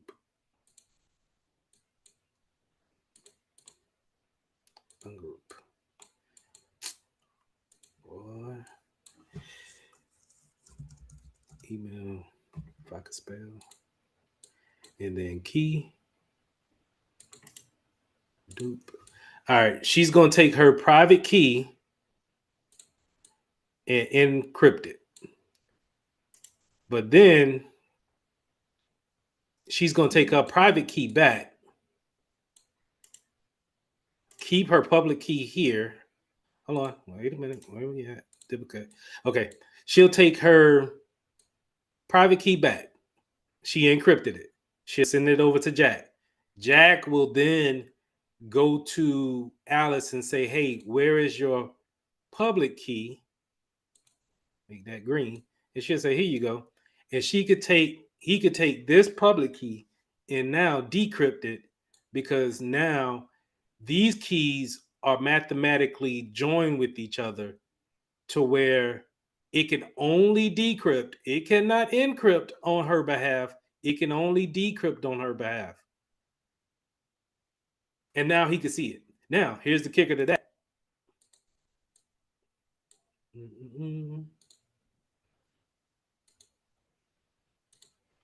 He has a private key, right? And so now, put that back.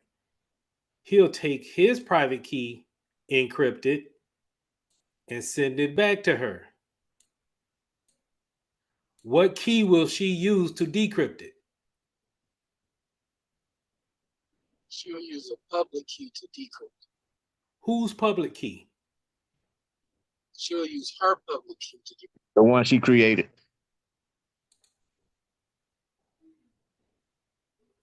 That is correct. Yeah. It's his public key. I'm sorry. And that's how CompTIA get you. I'm never going to give you. Okay, I can't decrypt, even though I'm gonna have two keys. I cannot decrypt something that you encrypted. I need something that's mathematically joined with your key in order to decrypt. My keys won't work with your keys. That makes sense? So going back to the house thing, if this was a door,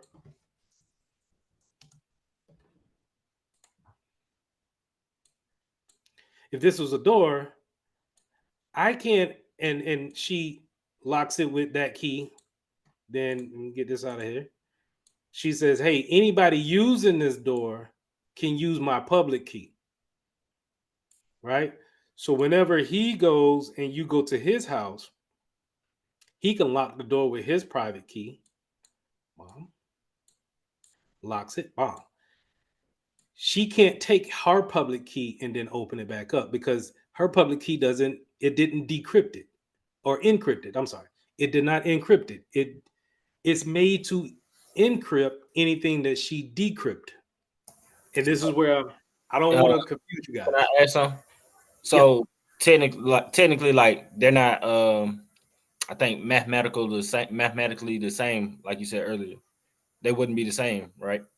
Right. They're Okay. not cut right. They're not cut right. You know Okay. how you see these cuts in a key, and sometimes they're real close to each other. They might have a little notch that's just different. I would say kind of think about it like that. Like they're really similar keys, but just not the same key. But they can work. One can work with the other if it comes from the same person. That makes sense. I hope. I know I lose. I know I lose people, but you gotta get that, because that's exactly what Security Plus gonna say. They're gonna ask you exactly like that. Alice wants to send something to Bob. She encrypted with her public key. I mean, with her private key. What key will Bob use to decrypt it? Bob will use hers, and then when Her Bob public. send it back, she will have to use Bob's. Right. Okay. Perfect. And there, the thing about that test is that you're gonna have 60 seconds to try to figure that thing out. And if it's kind of you're not getting it like that, they're gonna keep asking you more encryption questions.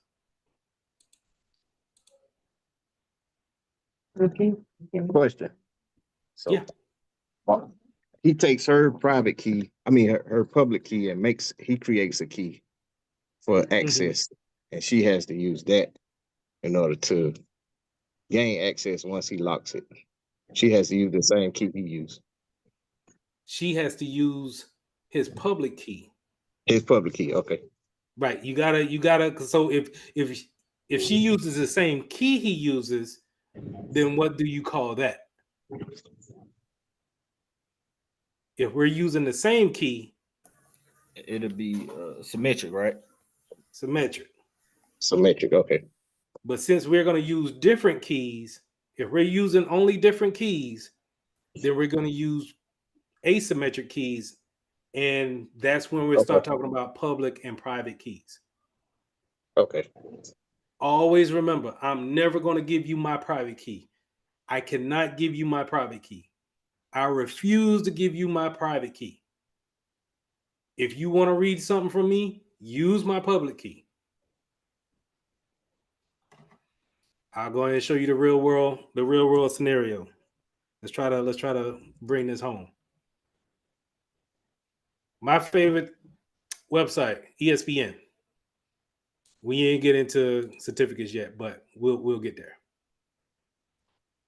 ESPN says here, use this to see our information. Y'all see that? You see what it says right beside it, right? Public key. So I gotta, hold on, let me see if I can hit the zoom on it. That ain't zooming it, Jesus.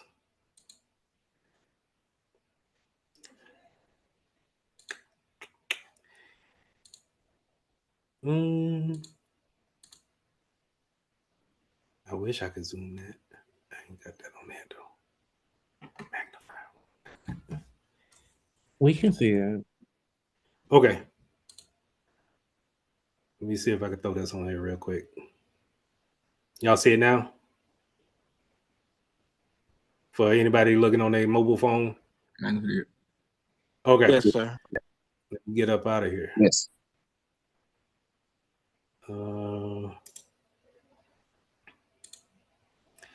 They're going to say, hey, if you want to see our website, use our public key in order to see our encrypted website. The reason why I know it's encrypted is because this connection is secure.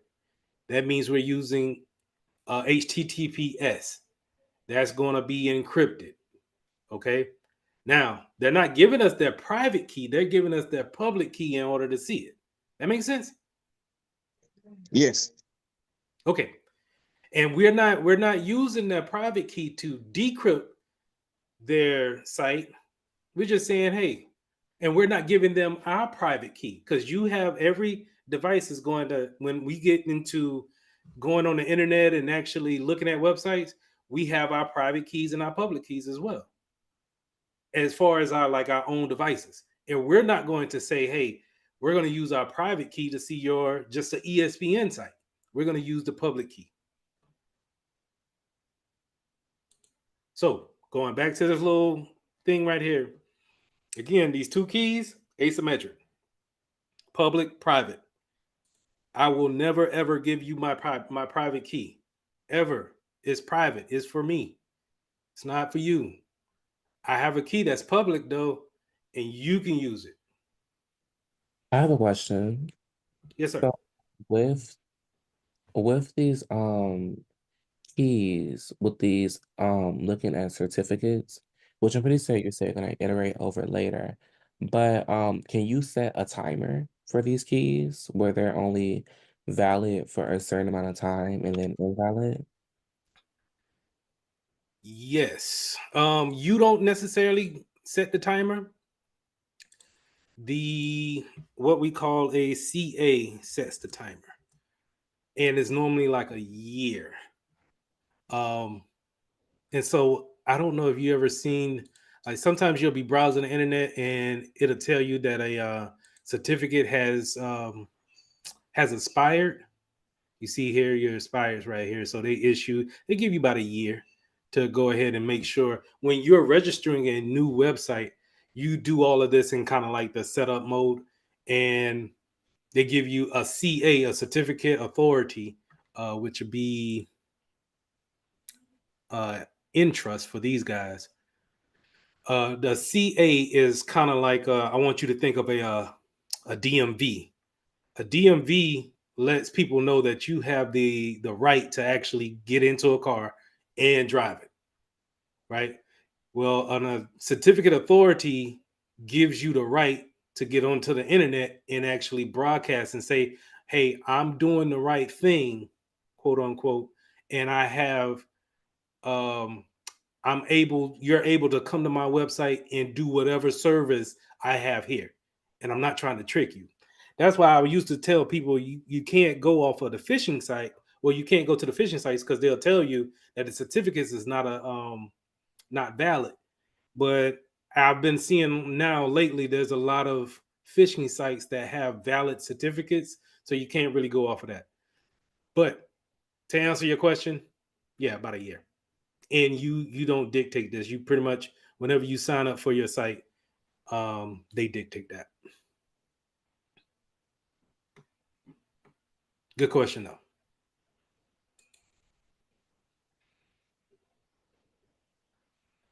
All right, let's get to, make sure I hit the things here: substitution and transposition. So when we're talking about algorithms,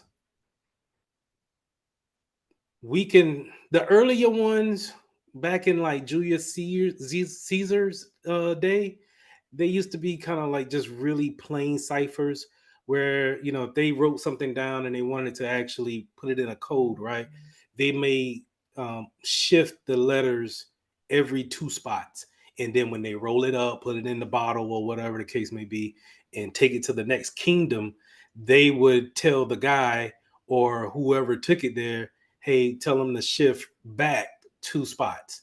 This is more of the transposition type of ciphers. And it still kind of happens today in those algorithms where they shift spots instead of actually substituting. Substituting is exactly what it is. Instead of an A here, I'm going to just put a whole T. And instead of a B, I'm going to put an asterisk and things of that nature. You don't have to really know how this works in an algorithm. It just does. What I'm saying as a cybersecurity analyst, no one's going to ask you to make encryption. Okay.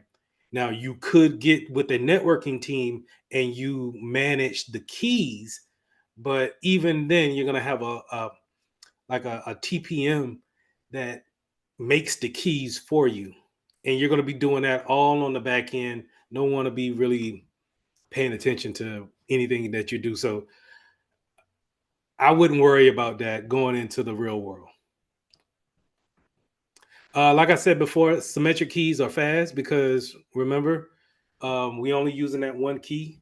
Normally, it's used for those bulk encryption, so large amounts of data. Think of streaming TVs.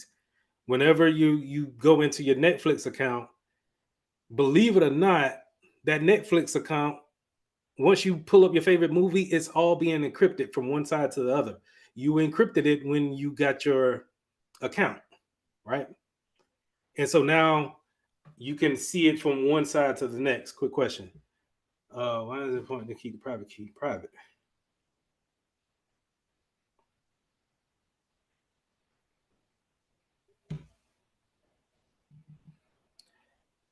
How do you say your name? I'm sorry. In the chat. Zondavius?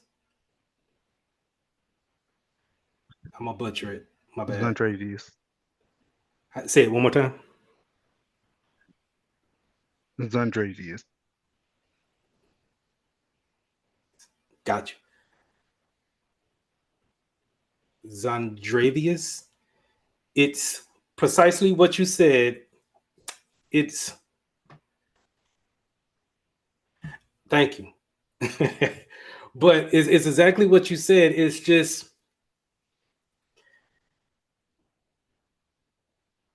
you don't want someone to impersonate you. So if they can get your private key and decrypt or encrypt something on your behalf, then it breaks that integrity piece of the CIA triad. Remember? So we don't know if there's anything sensitive that's coming in under those under your public key coming back into you, and now you're using your private key to decrypt. Because remember, everybody who goes to your ESPN website, somebody might be doing something uh sensitive. And so now that you're getting all this traffic that's encrypted coming in, you're just going to use your public key, your private key, to decrypt it and see what it is. Now, if you give that private key up and now I got it, I could just see whatever you got. Or I can send whatever else that's out on your behalf. And now people thinking, well, it came from X. It's gotta be him, because surely he wouldn't give up his private key. All right. This is where, and in the real world, that's where, we had the example of, if you're working in an application and then you give your username and password to someone else and they do work on your behalf, it's kind of hard to hold the accountability there.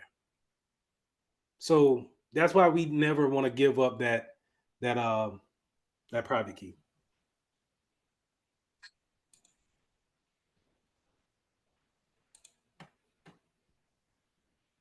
All right.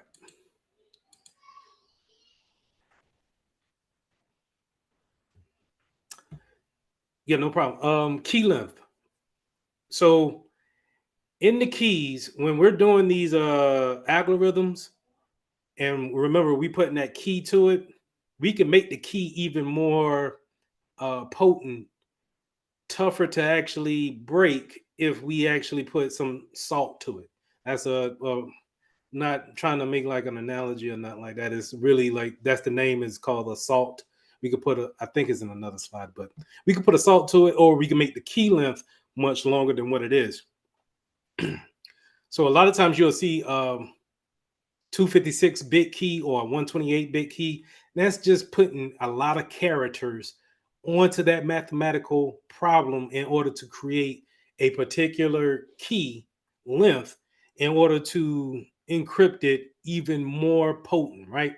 The reason why we want to do that is because we have software out here such as Kali Linux that can brute force its way into trying to break that key in order to see if they can then break that cryptography. Okay, so the longer the key is, the more salted it is, the more complex it is the longer it will take a brute force to actually happen, or even happen at all. It's certain cases where you can use a 256-bit key, and you're talking maybe eons, and that's literally eons of time to actually try to break brute forcely. So that's why we're constantly harping on 8 to 16 characters for a password. We went from, hey, if you really just kind of keep it under 8 characters, we probably can break that in within a couple of days using these as computers get faster and smarter. But now, if we can put a longer key on it, if we can give more characters, um, if we could put some special characters in there, then it makes that key length a lot much longer, and then it's harder, if not impossible, to break.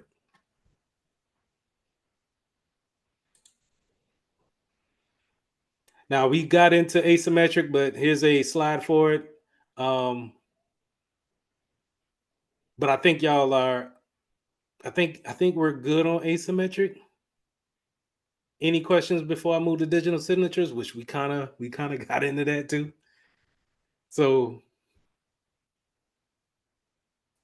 digital signatures, those certificates, these are it's what makes the public key infrastructure work. Let me go back to here. This right here is also known, asymmetric is also known as key public infrastructure, where we are taking these public keys and we're putting them in certificates for our websites to actually give out people's public keys. Okay. So in order for it to work and manage those amount of keys, we have a system in place, and that's what a lot of people may refer to as PKI. Right. And these PKI, is that distribution of keys, and it works with those certificate authorities that we talked about earlier. Those certificate authorities, remember, they're kind of like the DMV. They're giving out certificates to each and everyone who owns a website. And when you own that website, it's on. They don't really hold you to a standard, right? So you could do whatever you want to do on your website, but they're basically saying that you have the right to be on the internet. I think that's one of the things that makes the dark web is that they don't really go through that process. Not saying that that's all it takes for you to be on the dark web, but that's one of the cases there. They're not governed by a particular governing body when it comes to these keys. Now you also have third-party CAs. So you have your major four, and you don't have to know the four for the exam, but you do need to know about third-party CAs and if those are CAs that you need to trust, because you're doing business with third party. And that's the research and the due diligence that you need to do on your own in order to understand that and see if you can if you want to accept that. And if you don't, then you could tell your third party, hey, I'm gonna block your site, or whatever the case may be. Like in our case, we don't do any type of business with Dropbox. And Dropbox is a kind of a storage, a cloud storage. We only use a web storage called WeTransfer. And if a third party doesn't want to work with WeTransfer, then we just don't. We have to find a different way to send big files back and forth. Root of trust. So in these roots, and I'll show this in the second half, these root certificates can be sometimes self-made, and you can't create a certificate that's self-made like that and then get on the internet and be able to share information back and forth, because you're not verified. And if you're not verified in that case from a CA, then they can't really trust you giving out the right information to people, and you can't really trust people coming in to your internal network and giving you information. So a lot of times these root certificates will just be internal to the business. So what's in a certificate? The main thing that we really want to see, and that I want to bring up to you guys, is the common name. what's the www at espn.com, the espn.com, that common name is one, and then that fully qualified domain name. So the second thing that I have highlighted here, this FQDN, is something that you're probably going to see on the exam, and they're just going to use that abbreviation. But what that means is basically the same thing as the common name, but just with the www dot whatever the signature is, .com, org, edu, whatever that is. And that's more on a system admin type of skill of knowing a fully qualified domain name. But you need to, you don't need to know how it works or why we need to have it. Just know that, if we need to look for it, that it's in our certificate, and if it differs from anything that that's showing on the website, then we can kind of have an idea that, hey, maybe this is a phishing site, maybe this is something that we want to get off or not tell our users to go to.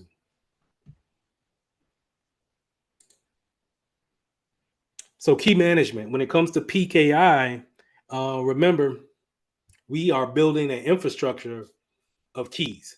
And so everybody will have a private key, but we need to make sure that when we everybody have a private key and a public key. But whenever we bring on new employees, whenever we are spinning up new servers or new websites, things of that nature, these things will have public and private keys as well. And so we want to make sure that we have a right management for those keys, that we're generating them and then we're storing them in a private spot, but then we also have some type of replication to it, actually getting to it, because if we lose those keys or we're not able to get to those keys, then we, one, have to start all the way back over, or two, we could just lose due to the fact that we leaked the keys to someone else. All right. So that's what I was saying, where you could be part of the networking team and you'll probably be a part of that key life cycle or the key management, and just making sure that everything is generated properly and dispose of it properly as well. And the key escrow is that disposal, but yeah, at the same time keeping some backups of it. So if you have like a handful of them, let's say if you're working in a small company, you have like a handful of keys, you can give those keys to a trusted third party. Doesn't necessarily have to be a whole company, but it could be, if you're working in the security or the IT department, you could give it to someone in the financial department. Access, what I mean, right? You can give them access to it and say, hey, you keep the backup of it just in case something happens to the IT department or whoever has that key for it in the IT department. We can always go to you for a backup. So let's jump into the last section here. And let's talk about data at rest, data in transit, and then data at use. And these, all three of these phases, we're going to use encryption on. And so, of course, if data is at rest, meaning we're not using a particular file at that point in time, we're going to keep it encrypted. Normally, that's going to be, we're encrypting the whole database or we're encrypting the whole hard drive. If it's in transit, if we're actually sending it across the network, remember, if I'm sending you guys an email, I'm going to use a protocol, HTTPS, or I'm going to use a SMTP or SFTP to send that email securely. That's using encryption in motion or in transit, right? And then if you're using it currently, then you want to encrypt that data as well. And that's just pretty much, I personally, this is a gripe on myself, is that if you're using it at that point in time, there's no way to in real time encrypt it. You have to wait until you're done with it in order to encrypt it. But for the exam, data in use is encrypted. I just don't understand how you encrypt it if you didn't type it in just yet. You can't just, anyway. the data in use is encrypted for exam purposes. Yes, yes. But once you go to these conferences and you're talking to people and stuff like that, I don't get it. I just it doesn't make sense. But whatever. I didn't make the exam. Full encryption. Full encryption, or basically encrypting that whole hard drive that you're working on. You have probably already done this, and it's on your phone, right? So your phone can, whenever you put a fingerprint password on it, face unlock, it uses your fingerprint and your password as a what? Symmetric key in order to encrypt the whole doggone drive of it. Prime example, what did we talked about the other day? What did we talked about the other day? That was the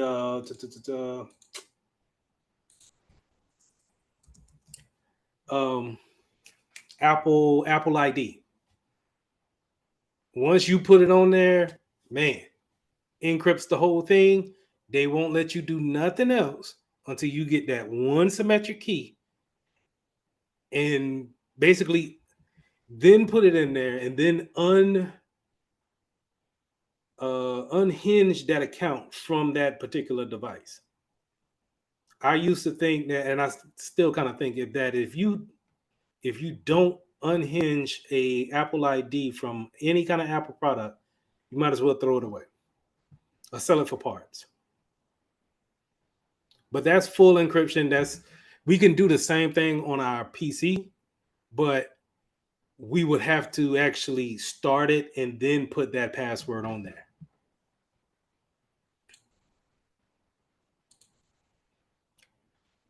Now, I remember a while back I said salting and then key stretching is something that we need in order to create more of a complex encryption, and that's what this slide says. That it creates more of a barrier that the hacker has to go through.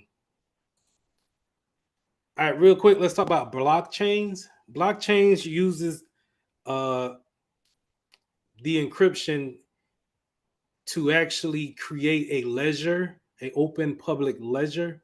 And this is where you get Bitcoin in, right? So Bitcoin it's basically a bunch of IOUs.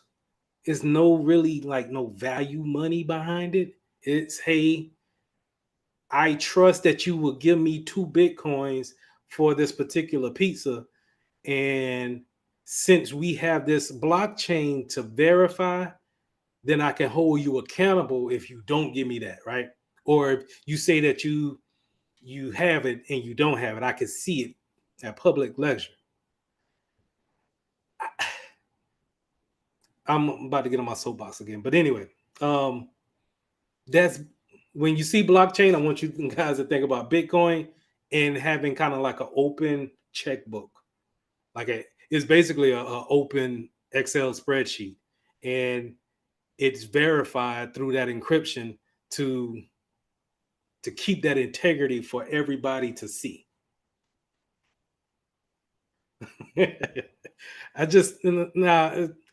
Bitcoin is That's what I it's don't going make. to have an end to it someday. So And is I'm sorry. Bitcoin, I'm sorry, but is Bitcoin like actual value? Like, is it actually money? Is it Is like, it currency? mm, I wouldn't. Yeah, it's currency it's in the currency of I owe you. Like, yeah, I owe you. I wrote on a piece of paper, I owe in the letter U, and I gave it to you. And that's the public ledger I'm talking about. And I give it to you, and then you say, okay, Lee owes me 2 Bitcoins. Here's that pizza I owe you. Right? Now, what you'll do is you say, okay, it went into my account as I got 2 more extra Bitcoins. What can I go and buy? I never see a transaction of US currency for that. I just say, okay, what I'm going to buy with the Bitcoin. So I go to places that offers stuff for Bitcoins. And I say, okay, I can spend 1 Bitcoin here and 1 Bitcoin there. I will give you an IOU for here and there. Give me what you got. And then now it's almost like you're just passing that IOU down to the next person. And so I don't get it. It's like, okay, a lot of people talk about the US dollar doesn't have any value. The gold is not really, I get it. At the end of the day, it's a proven track record, and you can buy things that you can, I guess you could do the same thing with Bitcoin. You can buy things that you can put your hands on with money. And it's a proven record. Like, it's just with the Bitcoins, you can't, the bank doesn't back you because you're taking that totally out of the equation. And so whenever this eventually ends and it caps off, and then somebody's going to be holding the bag, is what I'm saying. At the end, maybe 150 years from now, they're going to be holding the bag, but somebody's going to be holding that bag of IOUs. So me personally, I wouldn't put no money into it just yet. Until I see it backed by the FDIC, I'm not doing it.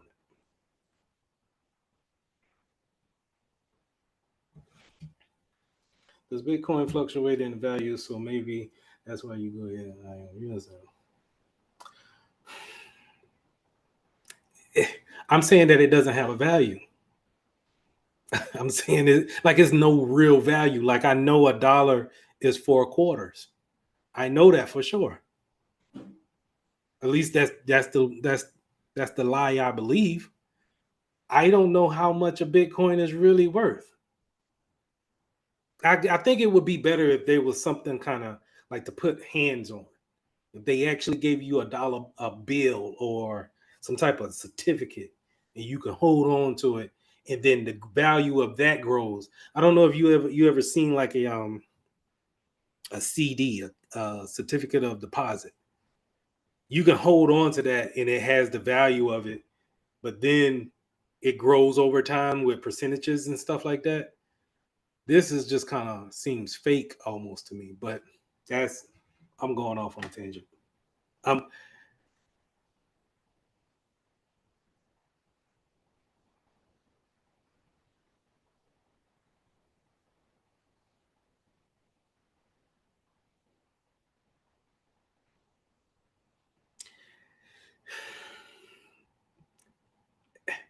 gonna get off that. I'm gonna get off that. All right. Let's finish up. Obfuscation. Obfuscation is hiding things in plain sight, like Bitcoin.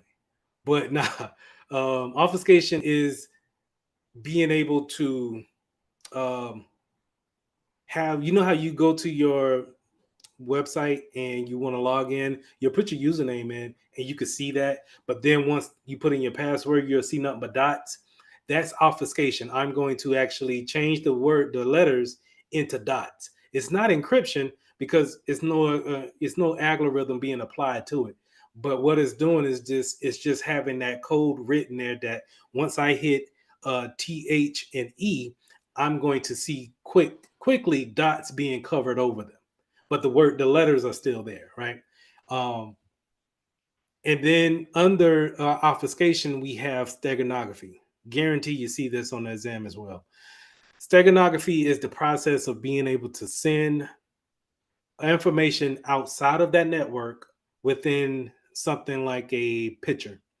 You will get a picture and you can change 1 byte or bit of that picture, that digital picture, and be able to replace that 1 bit with a Excel spreadsheet of all the account numbers in the bank, and you can put it in there. And now when you save that file, you can send it out in an email, and then take that steganography tool and revert it back into its original form with two files, right? The original painting or picture, and then that Excel spreadsheet. that's hiding something in plain sight. To a security officer or a cybersecurity guy like me, I'm going to see just a regular picture just heading out in the email. It doesn't alert on anything. It's just a picture of your kids or something like that. But you got to have things in place in order to catch those type of things. This is where DLP comes into play. Again, data loss prevention. But you can also try to block the websites that have steganography tools on there, or don't allow for people to install steganography tools on their on their workstations. So something tough to protect against, but definitely it's out there for people to actually do. So I don't want you guys to actually do that either. I think I have something pulled up for you to see, but I don't want y'all to do that either. Any questions?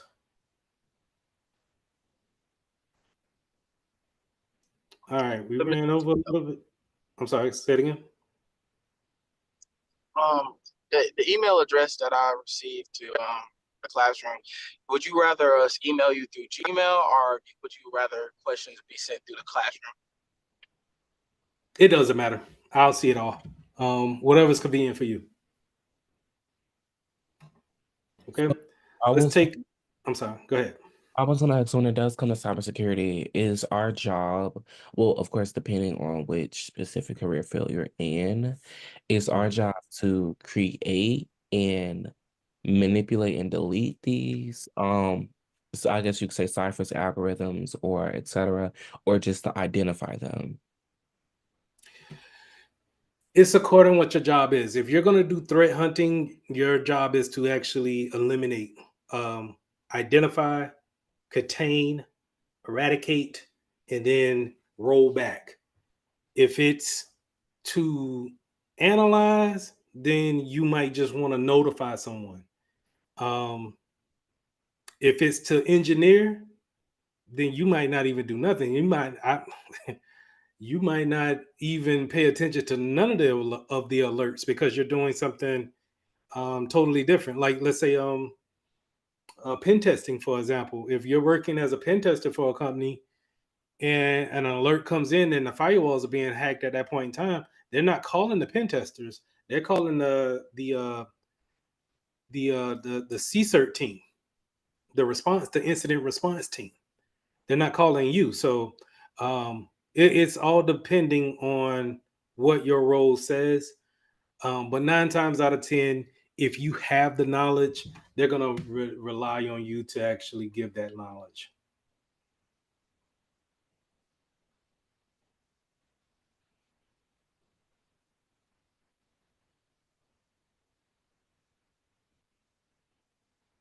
Okay.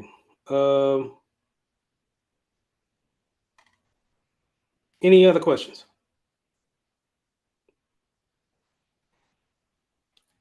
All right. I got 7:14. Let's do 8. I mean, let's do 7:30, and let's go and finish up. We did a lot of what I wanted to do already, but let's just we'll finish up. I still got some stuff to show. All right, so 8:30, 15 minutes. 7:30, sorry.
So if you wanted to see if this website was being secure or using secure connections, you'll come up here and see this lock. It used to look different, and it still might look different. It's according to what kind of web browser you got, where they have kind of like a green lock that goes along with it.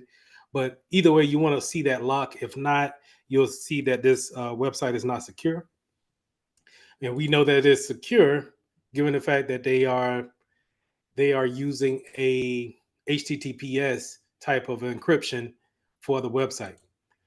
Now, to give that key out, they're using a public key infrastructure and public keys in order to give that key out. So if we're going to buy a drill from here, or a saw, let's just say a saw, whatever.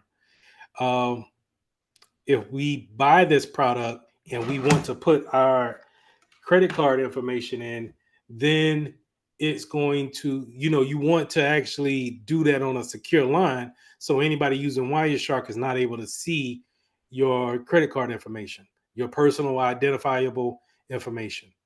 So we don't want them to see our zip code or our expiration dates on that card as well. And so we may use obfuscation to hide that particular piece of it. But for other things, we just wanted to be encrypted altogether. As far as, the 16-digit number, the security code on the back, things of that such. Now let's bring up the certificate again. Remember that common name that we talked about, MilwaukeeTools.com? Then we're going to look into the details of it to see.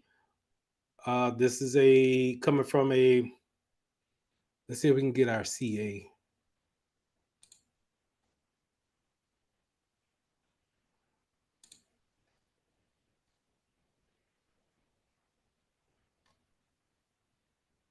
I want to say the CA is WE1. Because I'm not too sure about the GTS Root R4. I'm not too sure about that one. And the reason why I'm not sure is because I don't know if that one's one of the name brand CAs. So, but I would still trust it for the most part. I would still trust it. But if I'm having, if you're looking at a website like this and you're having thoughts of not trusting the certificate, then you might want to buy the product from another site, such as Amazon or something like that.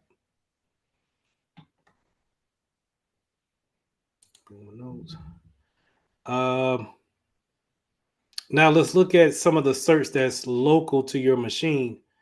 And these are certificates that you store on your machine that you use either. Let's say they are public keys that you have of certain websites that's on the back end, so you're not constantly re-authenticating with them or trying to trust them on every time that you're going to that site, but you just kind of store them here, so you won't have that constant communication every time. And so you can see that I'm already storing a ton of certificates, and you can also have this for your third parties as well. And that's where I'm under the third party. But when you have your third party in a working environment and you're using their product to actually, do day-to-day operations, business operations, you want to make sure that these certificates are sitting directly on your laptop or desktop or what have you. You don't necessarily have to make sure that it's there. But if you're doing any type of troubleshooting, if it goes that deep to where you're not able to make connections, a secure connection with it, then something might be wrong with the certificate. But in most cases, if there's a problem with the CA or the certificate, they should already know that there's a problem, and they probably should know that they didn't pay the dues on a website coming up, right? They should get 6 months out before that website is due for another registration update and pay that $24 or something like that you got to pay to the CA. They should already know that. But I just wanted to make sure that you guys can see this. Now, I don't know if it's on a Mac or not, but I'm assuming that it is. I just don't know where it's at on Macs. And I think that these are on mobile devices as well because they perform the same actions as PCs or desktops or laptops. They go to different websites, and in order to have that connection and make those transference of keys, then we need these certificates to do that. Any questions?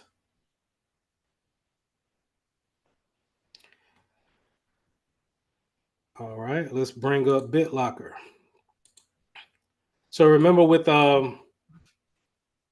with full disk encryption, I said that you could put a PIN number or a password on your phone and be able to encrypt the whole hard drive of the phone. Well, you could do the same thing for your laptop or whatever computer that you're on. You can bring up BitLocker and turn this particular encryption on for your whole computer, and it'll take every piece of information that you have on it and encrypt it. And the thing about using BitLocker is that when you boot up the PC, it's going to ask you for a password before you even get to the splash screen. And what is the splash screen? That's when you see the Windows emblem and it kind of gives the chime or whatever intro music that it has. Before you even get to that particular screen, you will have to put in a password for it. This is great for if you're traveling a lot and you may you have a tendency of leaving your equipment, and let's just say you leave it in a hotel room or on a plane somewhere, you won't necessarily worry about it that much because they will have to get past BitLocker that's encrypted, but then also get into your username and password that's after the BitLocker protection. So it's another added layer. Everybody doesn't need this, but it's nice to have. I can't lie.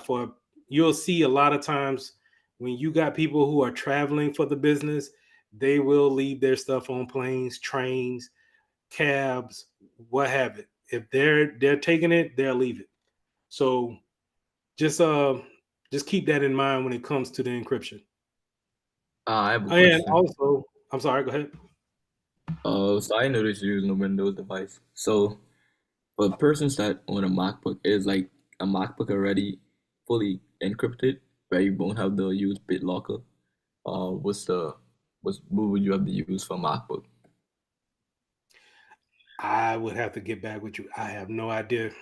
I have no idea. And I'm not going to sugarcoat that. But I'm pretty sure. If you right click on that Mac drive you got, that hard drive you got, Mhm. they should be an option to encrypt. All right. Now, if you do that, remember the password, because if you encrypt it and you ain't got the password, you might as well throw it away. So You're right. I'm pretty just sure keep that in mind. when you set up your Mac OS, it's gonna ask, do you want to go ahead and encrypt your disk like from setup? Like when you like first purchase the Mac item, like it's called file vault. And so it'll automatically, that's if you choose to do so, it'll automatically do it. So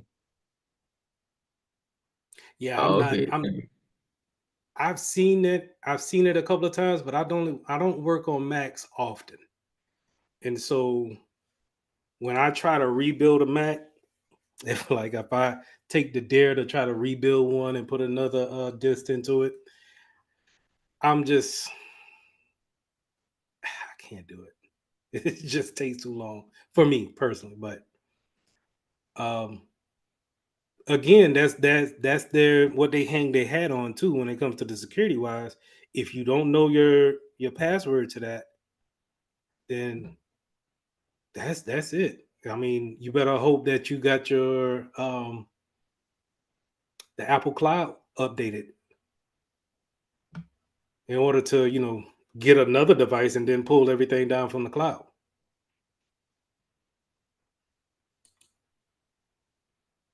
All right, so that's BitLocker for Windows. Steganography. So what did I have for it? Let's see.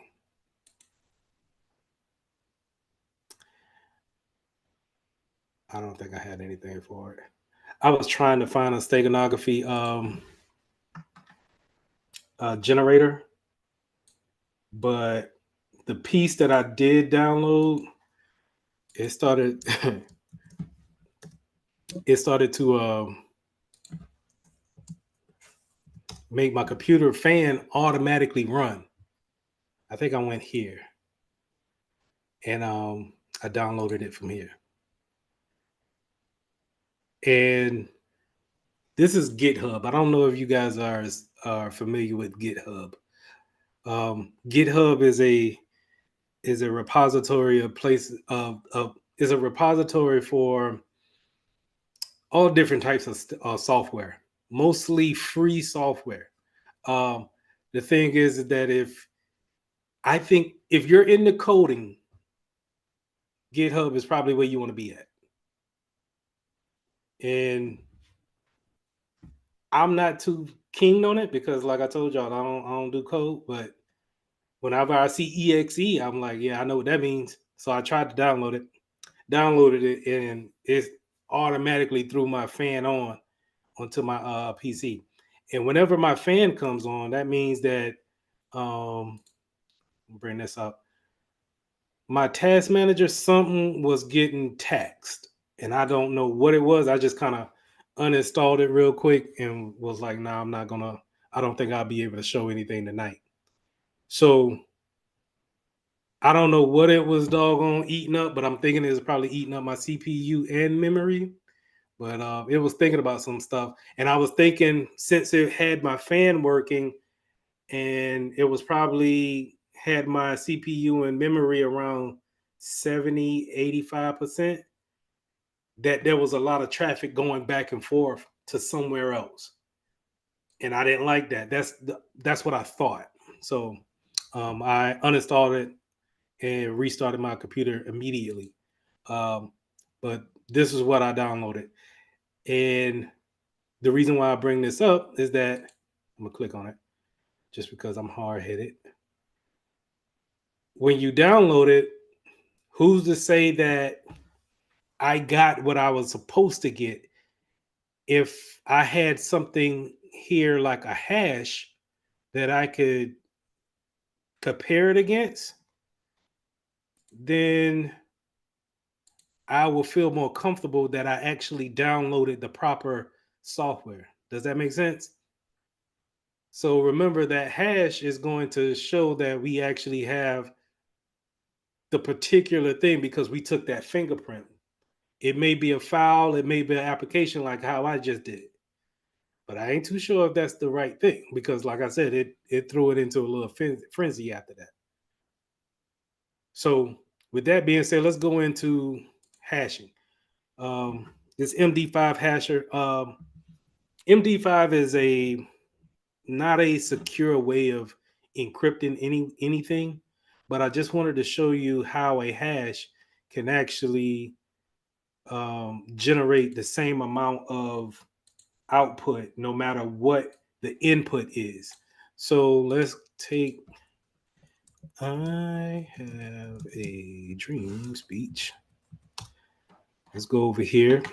And I'm assuming everybody is familiar with this speech.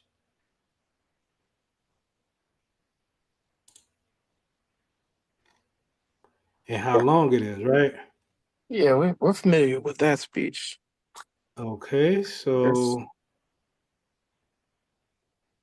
let's take this whole speech. Let's copy it. Let's go back over to our generator. Let's throw it in there. Now, we copy the whole thing. What we want is to say, okay, at some point in time, I want to package this up and I want to send it to everybody in the class. And for you to know that you got the actual speech, I'm gonna send you a hash as well, so you'll know that you got the right one. So I'm gonna generate it. So out of this whole speech, it generated a hash, an MD5 hash of this, and a SHA-1 hash, just a little bit longer of that, right?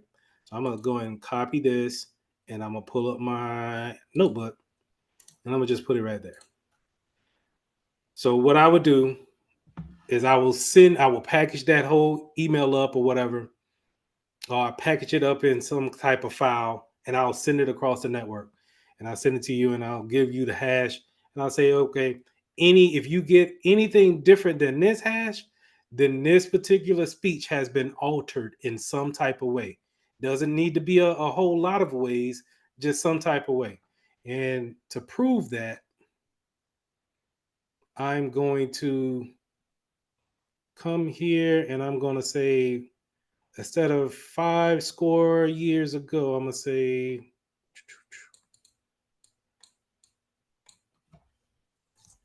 5. So I kept the same meaning of the speech. I just, changed one word into one particular character. Let's generate it. Generated it. Believe it or not, this MD5 hash is completely different. Let's copy it and let's compare it to what we had the first time. And that's just off of one word. But the output is still the same. That's the simplicity of a hash versus an encryption. But it doesn't matter how long something is or how short it is. Once it changes it's going to keep the same output length. It's just going to be a totally different hash. Now, to do that even more at a more dramatic pace, I'm going to take the whole bottom out. And now I only got 2 paragraphs. Generate. Same output. Go back to our notepad here. Completely different hash than the first 2. Okay, so this is going back to this example that I had here, trying to get the steganography application. If I had a hash to kind of give me that peace of mind with integrity that I downloaded the right thing, I would have been okay with keeping that software on my machine and then trying to figure it out. But since I can't say that it was the right thing, and I didn't have a hash to go on, I don't know if I downloaded the right thing. Does that make sense? If I had a hash that was sitting right here and it would say with the change log, it would say the hash of this application would be this string right here. And then when I downloaded it and I look into the details, I can see the hash on that, or what I could do is I could download it and then throw it into a generator that takes an application, and it will give me it can give me a hash off of that. Another example would be if I could download this syllabus right here. So this is the old syllabus. I'm gonna download it into this tool that we call VirusTotal that I showed you guys. And it comes back and it does a check on it to make sure that everything is secure. But over here in the details side, I get also a hash of it as well. Okay. So now if I go back and I change that particular document, or I used steganography to embed a particular virus in it, or I use steganography to put some sensitive information into it, it changes the hash on it because that fingerprint has changed. Okay.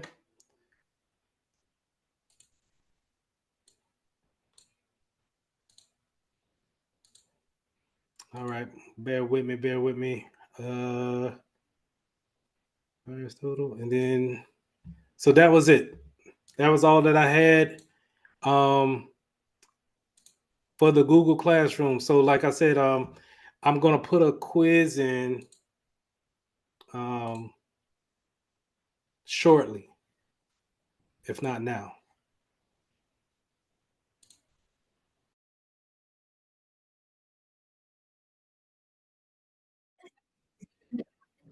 Lesson 10. Lesson 10, we're talking about endpoints and the hardening process.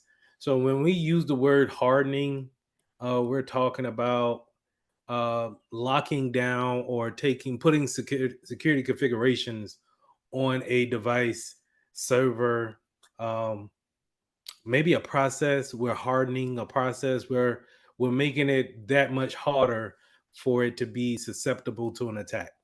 So this is going to be for endpoints. You may have some hardening processes for servers as well.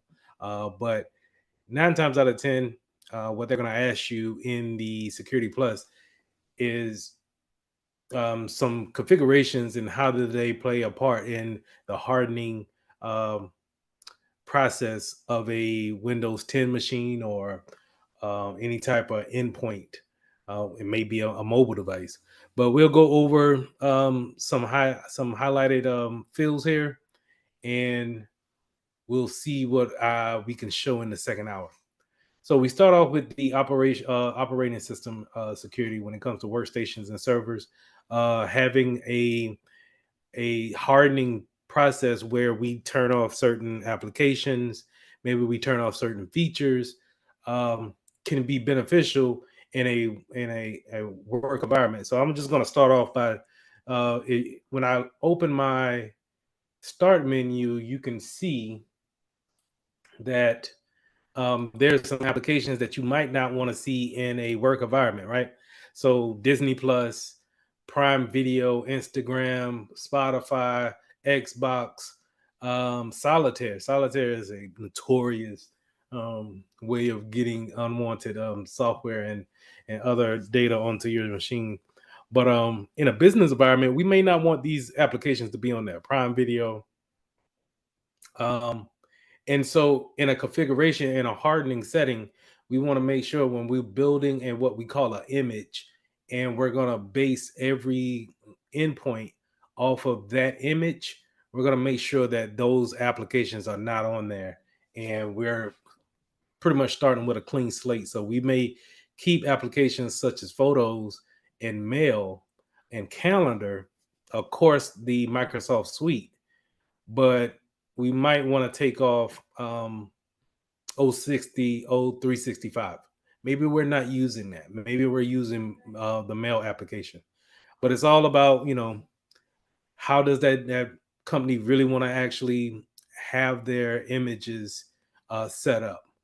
And remember that I said yesterday, those images are set up using a software called Microsoft Configuration Manager. And they use that to build the image and then send that image out to PCs that are waiting on the network to receive that image and then create the settings in based off of that configuration. Now we could do the same thing for servers. I haven't seen a particular like checklist that I normally see for a desktop, but that checklist for a server, I would imagine being more lockdown. I know for sure, like one of the hardening processes that we do for a server is that we don't allow any type of web traffic to go to a server. A server may be able to be on the web and be discoverable in the DNS settings, but as far as you going to a Microsoft Edge web browser on a server is not best practice, and so we tend to disable any type of web browsing on a server, and so that could be a part of your hardening process. So you want to have a baseline configuration, of course, and you try to hit all of these points, and it's not just these main things that you want to hit, but the things that stick out to you. And then, and again, it really all comes back down to how are you actually running your business, and then based off of your business and its needs, we're gonna say this is the most secure way about going hardening the endpoint. Now, having a protection on those endpoints is important when it comes to having some type of antivirus or EDR, some type of agent that sits on that PC. And when I say agent, I'm talking more of like this. This is Exidium that I have popped up. This is an endpoint. This is a antivirus that I have running as a third party on my PC. It sits in this toolbar here, this little tool tray, and all of these are endpoints where they're applications that can be quickly called upon in the tool tray here. Now, some of them, they all do different things, right? So Microsoft Teams, we all know, is going to be more of an interactive application, whereas these two shields of Sophos and Microsoft Defender, they both perform the same function, as well as the Exidium. They all perform antivirus functions. Matter of fact, to even good more measure, I have an endpoint called Immuninet, which is an older antivirus. And I like to bring this one up just so I can show how things are out of date, but yet it does find some things that other antiviruses may not find. And so you can see here when I open it up, this goes back to when we were talking about having that out of date software. Immuninet has been discontinued. This company is no longer in business. The product is no longer connected to the cloud servers and is not protecting your computer. Please uninstall Immuninet and consider a different antivirus production for protection. So that's a great thing to put on there to let people know that this is what I'm saying, where you don't want to have someone or a company being kind of like your shop. You don't want it to just have all of their products into your environment, because if they go out of business, then you're kind of up the creek, and you got to find something quick to replace this with. So that's a good example. But those are endpoints, right? And these endpoints, we want to make sure sometimes they can perform some of these actions here. Sometimes. In the case of Microsoft Defender cannot do as much as Exidium. And we'll go more in depth on these endpoints in the second hour. But we want to have some type of segmentation. They can take that computer and put it into a particular VLAN or isolate itself from the network where it's still receiving packets to have. Maybe we're using a SNMP port to communicate, and maybe remote into, but it's not a open port that's open up to the internet to where we're using a regular VPN, not a VPN, but a remote desktop to get to that actual PC. So we want to make sure that if we're going to use some type of antivirus or EDR, if they have this type of capabilities, segmentation and isolation. 9 times out of 10, a vendor will tell you that they can perform that or they cannot. But if do your due diligence and make sure that you ask those type of questions. Disencryption. So disencryption, we talked about it a little bit when it came to encryption, but having disencryption on your computers as well as your mobile devices is crucial. And that's pretty much just putting a password on the hard drive, being able to encrypt all of the sitting information. So again, remember, when it comes to an encryption, we want to make sure we encrypt in traffic, while it's moving, while it's being used, and then while it's at rest. And so if we can encrypt those things and those encrypt that data in those 3 settings, then we stand a good chance of, if it's ever in the wrong hands, they have a task of actually trying to break that code and get the key that they need to see the encrypted message or messages. So having that disencryption is very key. It's fairly easy in the mobile devices, and we'll get to those later.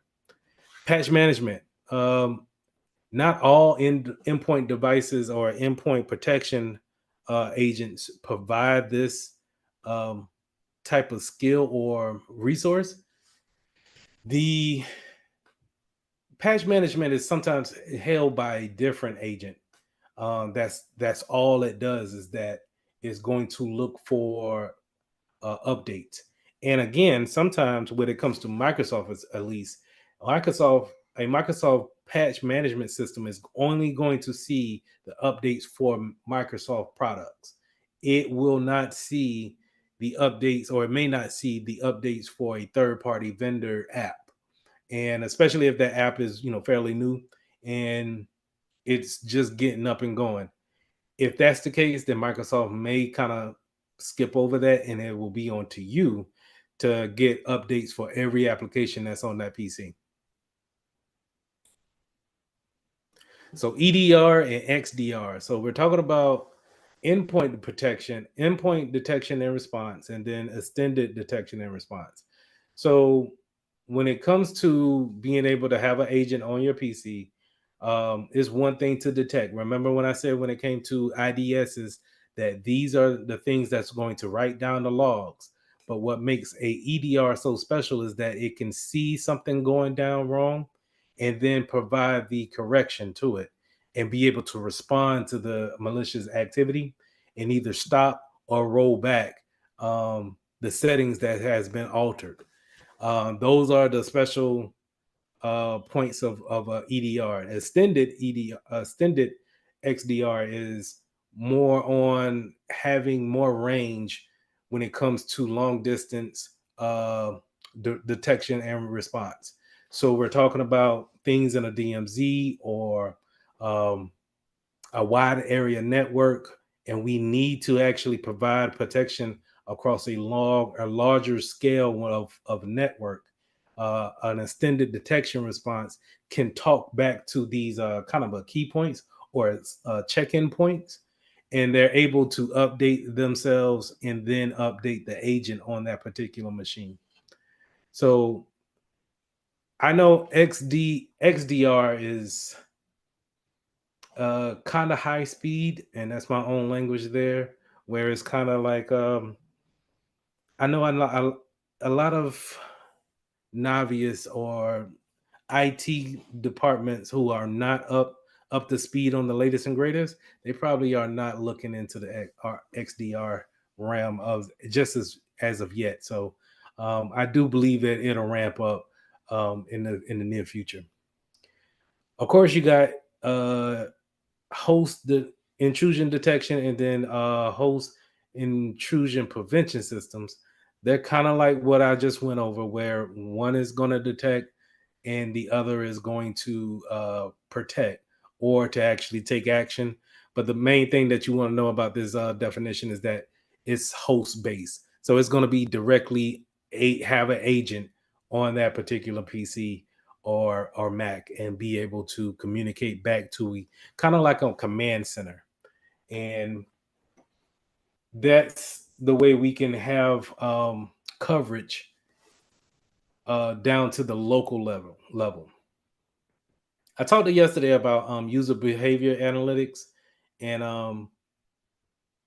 how it can be a ever changing type of process that a endpoint protection has to be accustomed to looking at and knowing what's normal, and then understanding that the information given to them next, if it's abnormal, then they need to perform a certain task, or they can actually, intervene and stop an attack from happening. Um, but I think and this is personal, I don't think this is on the test. I think personally, as we come along with AI and more AI is learning, having machine learning capabilities and understanding how a business actually runs on a 365 calendar date, then the behavior analytics will become more refined and be able to be more reliable in a real world settings. As of right now, it's just kind of it's hit or miss. and it's probably going to miss more than it hit for user analytics or user behavior analytics. Trying to do that on there. All right.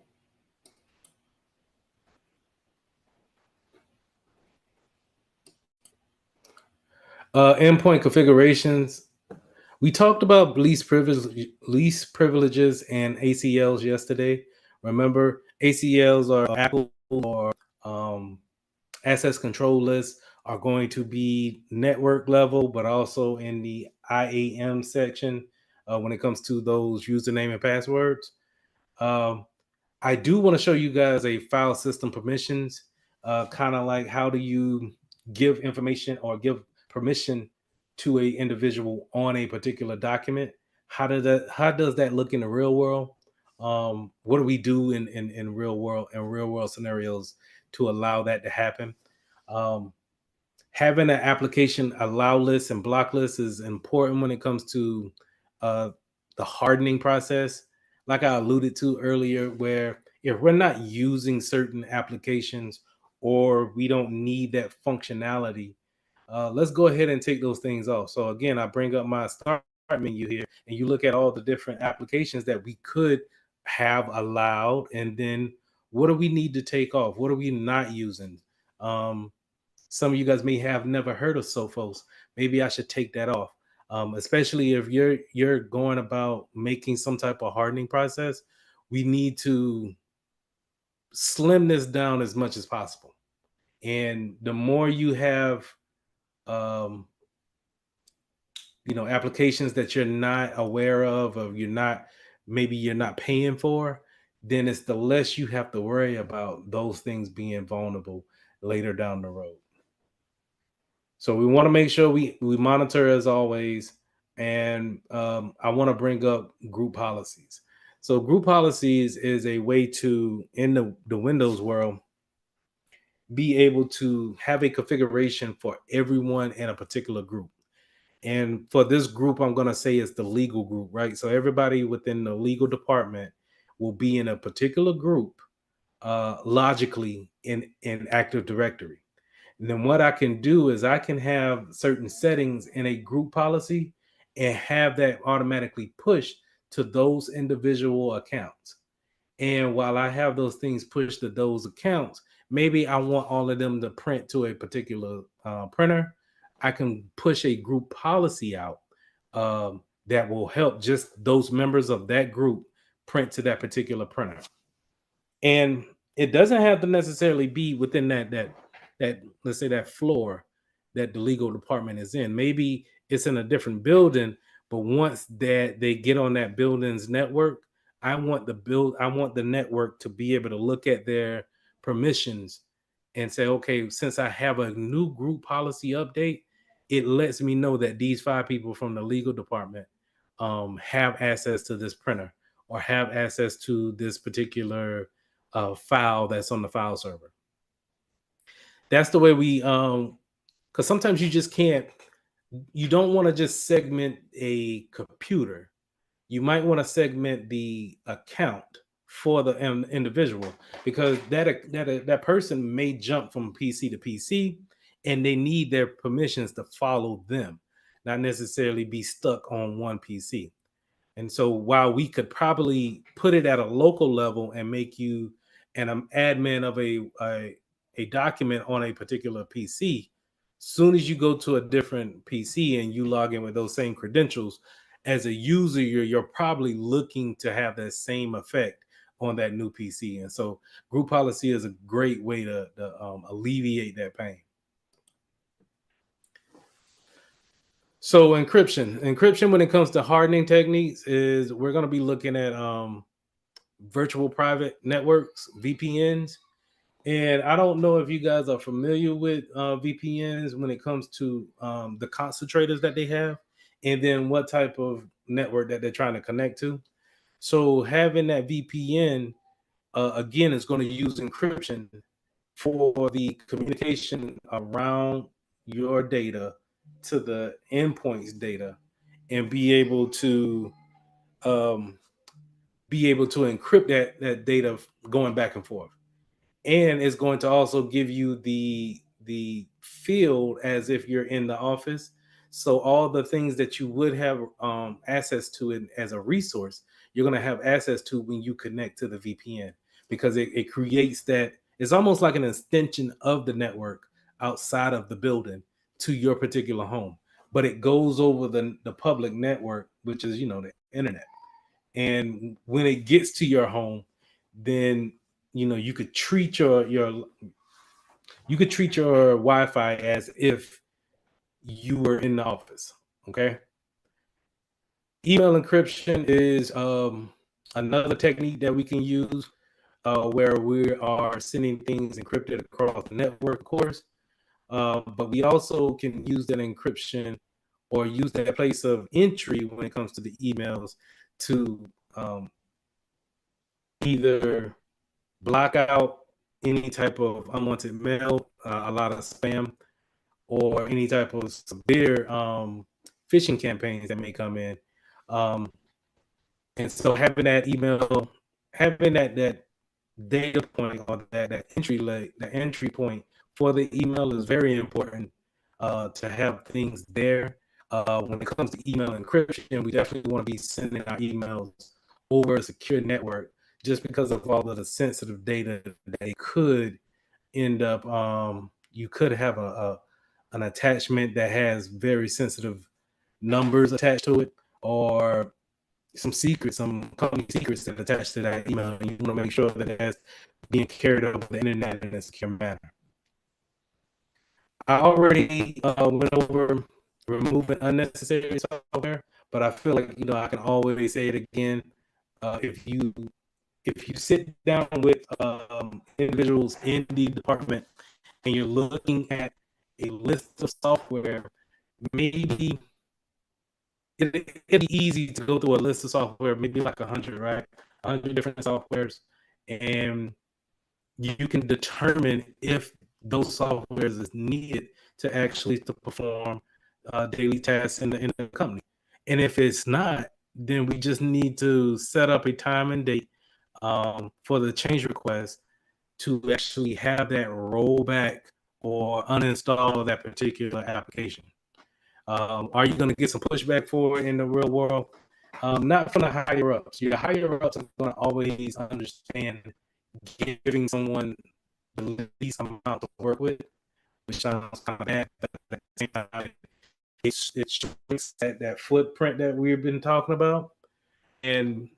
But from a normal employee standpoint, and just being able to do extra stuff, maybe be more resourceful in your day-to-day job, removing those unnecessary software might end up in a ticket, because they're going to ask for those software back, or some of those applications back.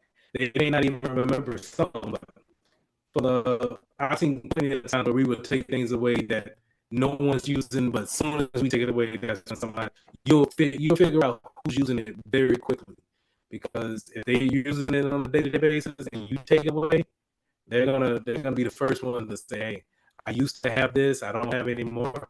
Have it anymore, and you provide it back to me."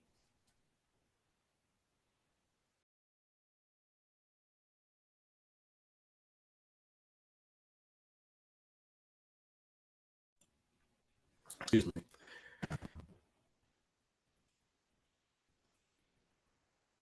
So hardening the specialized devices. Do you guys remember when I talked about the SCADA machines, or the industrial machines, and how do we, they are very basic. They may be old and out of date. IoT devices. These are, they have a special hardening process, but I think they should be more strict than anything, because we want to make sure that we keep the main functioning, and not necessarily choke out the actual networking part of it, or give it too much information to where we create some type of denial of service ourselves. So having some type of strict segmentation for these type of devices is key. If you can isolate it and keep a network connection to it, but not let it get to the internet. And when I say the internet, meaning they can't Google YouTube, or they can't go to a particular social media site, any type of website, but from another endpoint, it can directly talk. Then I think that's what we are looking for when it comes to a strict network segmentation. You want to have of course, a robust authentication, which in my mind means two-factor authentication. It's not just having that username and password. We also want to make sure that we have some type of token to go along with it. We have some type of process that we need to do in order to solidify what we know as a username and password.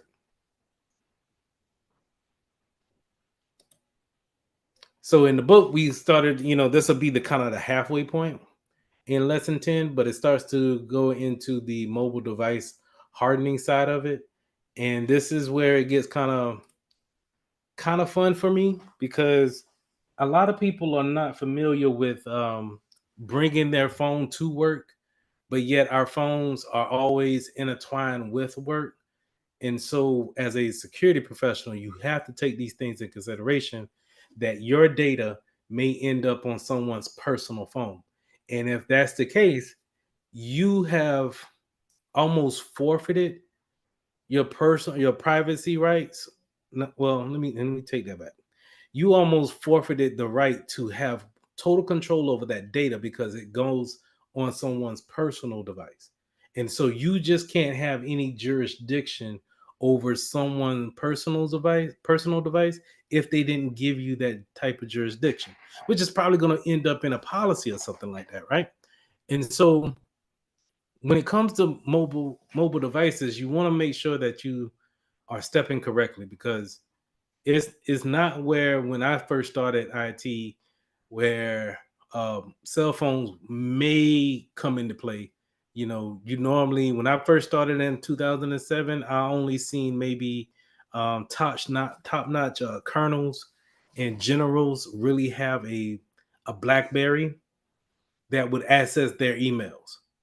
And we didn't really think much of it then, but then now that I think back on it, being able to have access to an email, you would need that encrypted, right?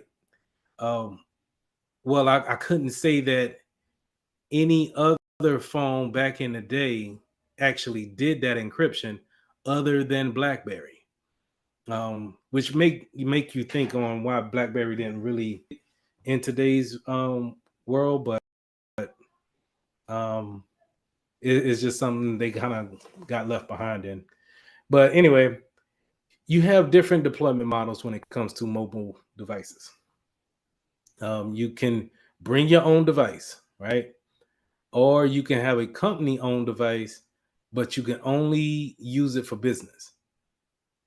You can have a company owned device, and it can also have personal benefits to it, which is the personal enabled COPE. And then you got choose your own device. And so bring your own device is pretty much self-explanatory, right? The company is not so big to where they want to give you a phone, but they want to have 24/7 contact information with you. And so they may take your phone number and put it up on a share drive that people can call you 24/7, right?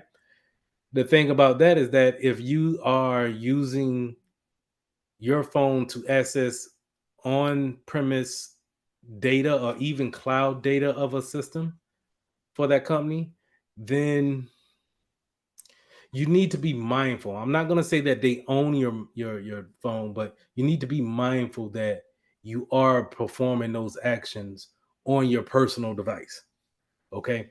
Now, corporate owned, business only, exactly what it sounds like. They're going to give you a phone, give you a phone number, and they're going to have what we call a mobile device management system monitor that actual device, and anything that you download on it will be scanned and or probed when it comes to what is it, and then should it be on this device.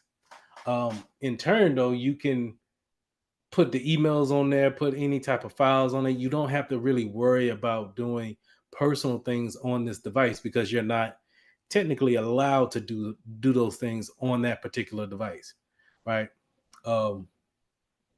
And they can have that management system that I alluded to. They can have the applications set to what they want you to have and what they will allow on those PCs. And I can show you that. I can show you guys that in the next hour. Corporate owned, personal enabled. So we're talking about them giving you a phone, and they're paying for that bill, but you can use it for personal use as well.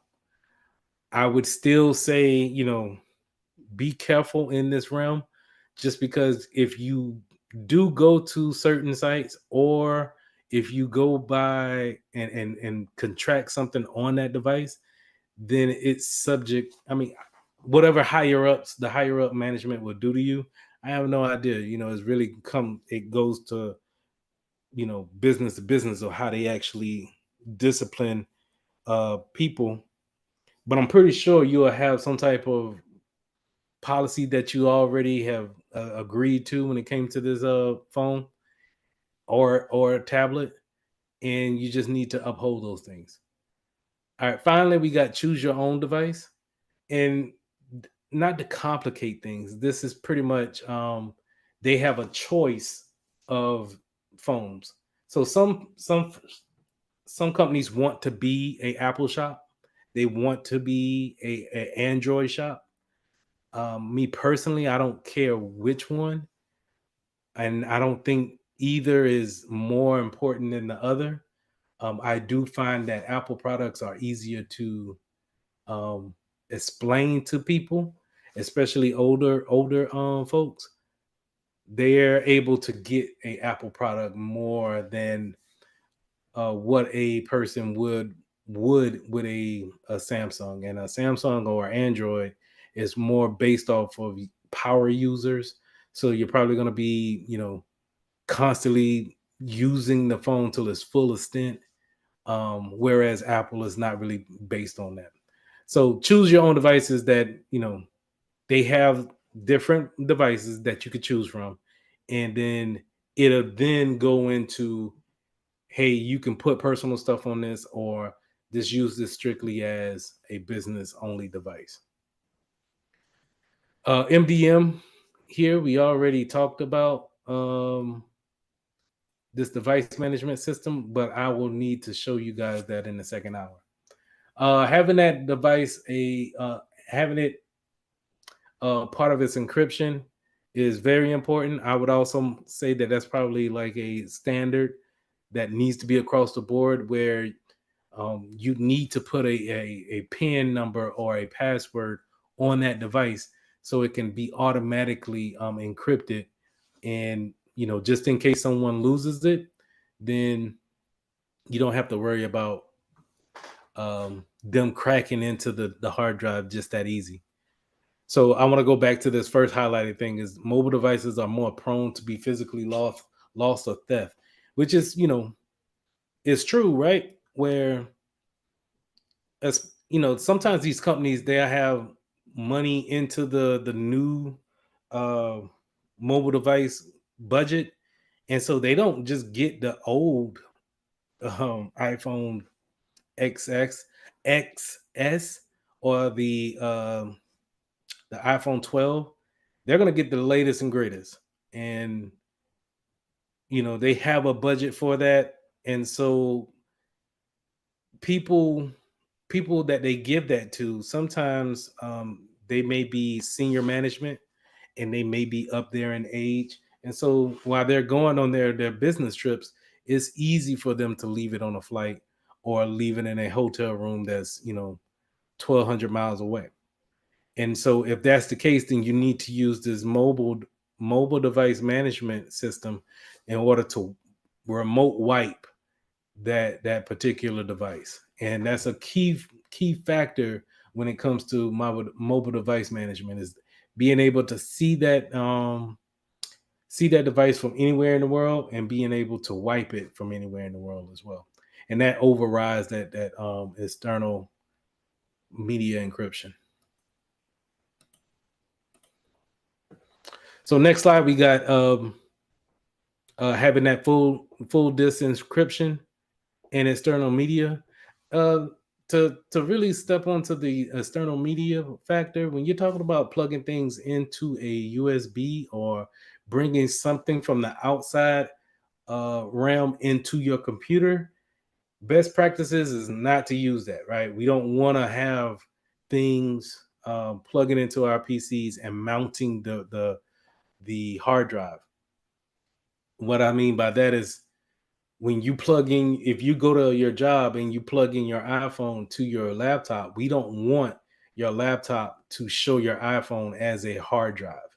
You get what I'm saying? And if it does show it as a hard drive, then what's stopping me from putting sensitive information from the regular PC onto your phone and then taking that phone out, especially if it's your bring your own device type of phone. And now you're plugging that into your computer because it's you want to have a charge. But who's to say that it doesn't mount automatically on the C drive and be able to just be used as an extended storage on your computer. So you definitely don't want that. I've been in places where we have disabled the USB ports, but lately I haven't really seen that. I think that a lot of times people are buying software that can detect when someone physically plugs in another USB, especially if it goes to some type of hard drive. I also have this highlighted when it comes to the iOS is that, data protection is encrypted once you put on that pin. You and which is a great thing because if you ever set up an iPhone or an iPad, they really make you use a pin number and you're not really able to, you could skip over it, but they're so adamant and they're so buggy. If you do skip over it, they're going to constantly keep asking you, hey, put a password on it, put a password on it. And then once you do that, again, once you set that password, it sets a encryption over the hard drive, which is a great thing. But I know for some people, remembering those PIN numbers is not necessarily something that they want to do. So location services, the ones that you need to be concerned with is the GPS, geofencing, and then GPS tagging. So I'll start with GPS tagging just because when you're looking at screenshots like this, you're going to be able to tag certain mobile devices, and that tag is going to help you identify what device it is just by looking at it and not necessarily having to drill down into the details of that entry to figure out what's going on. The GPS part of it helps out when I was giving the example of someone leaving their phone on a flight or on a train or what have you, and now we need to locate where is that phone. If we can, have that phone constantly talking to the satellites that's orbiting the Earth, then we can always have a lock in on at least where and what city is that mobile device in. It may not get down to the actual, feet and inches away as it is from you, but at least you could tell if it's at your house or across the street. Geofencing. Now, geofencing, I want you guys to think about if you were looking at a bird's eye view of a building. Let's take any building, any kind of corporate building, and you're looking at it from the top down. Geofencing will be some type of invisible line that's outside, or let's say fenced around that building. And whenever you are taking that phone outside of that fence, that invisible fence, the network seems to don't work. You're not able to really work your phone the way you want to because it drops the configurations based off of its positioning in that particular fence, that invisible fence, right? So if you leave outside that fence, then you pretty much just got a brick on your hands, which is very good, right? As far as security is concerned. But you can also just give it a little bit of thought on how much problems that can be if someone is not in a particular area and being able to access the internet when they need to be. So geofencing is great, and I think it's great for certain reasons, but it's definitely not something that I would consider to be a best practice. Cellular and GPS connection methods. So we're talking about how you actually connect into the internet via your phone, and it's really kind of just one way. Maybe well, it's more ways, and we'll go over that. But the main way it will be your cellular data plan or Wi-Fi. Um, Now we all know about Wi-Fi and what we want to connect to and what we don't want to. I'll go over that in the next slide just shortly, but we got to understand that cellular devices, cellular data plans is just, I don't know how to make the correlation, but the data plan and your Wi-Fi kind of are the same. It's just one you pay for. Well, you pay for the Wi-Fi too, but you just don't pay on a light phone bill for, well, maybe you do. Bad example. But anyway, you can always have that as a secondary network when it comes to troubleshooting. You could be troubleshooting a Wi-Fi signal and it's crappy, and yet you want to have that endpoint connect to another non-crappy network, and you can use your cellular and your mobile data plan in order to create a totally different IP address that won't be detected, and well, it won't have the cookies showing that it was on that network before. So therefore, a lot of things should work because it's not, maybe it's not proxy in a certain way, maybe it's not monitored in a certain way, so it's not filtered. And having that cellular option is big. Some companies may give you a data plan that can cover that. Everyone that I've been with pretty much covered the data plan, and it's unlimited. So is not, something that I don't use on a day-to-day basis. I use it to hold my conversations, especially if I'm talking over Teams or something like that, and I need the whole computer to do something, but yet I want to talk to that person over the phone.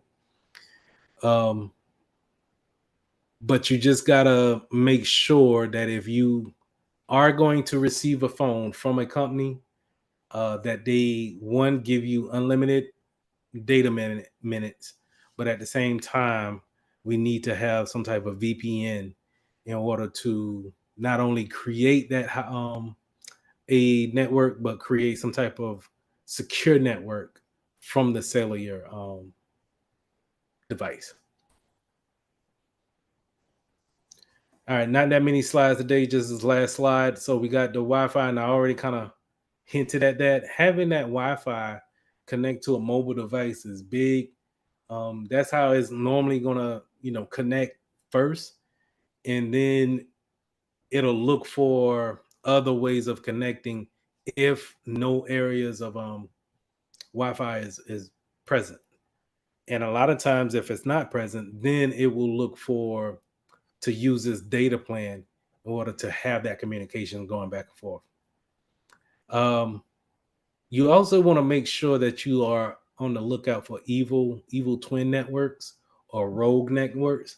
So an example of that is that if I go back down here to my my Wi-Fi settings and I'm looking for a different SSID to connect to, evil twin or a rogue network will be a router that I'm not familiar with. And evil twin comes about where they may call their router Mitchell router 2 or Mitchell router 3, and it throws me off. It's named similar, but I know that I didn't set this up. And so having that can be the first indication of an evil twin. If you so happen to connect this a particular network like that, then you're susceptible for giving up information on that network, because remember how I talked about yesterday how we could do a scan to make sure that you're okay to get onto our network. What's to say that I can't do a scan to make sure that you're a perfect victim as you get onto my evil my evil twin network or rogue network, right? And so you want to be cautious of those naming conventions. If you see something that's double similar to what I got here, whereas Mitchell Main and then Mitchell Main 5G, which is the 5G is just something different, but it's similar to what I'm trying to get at.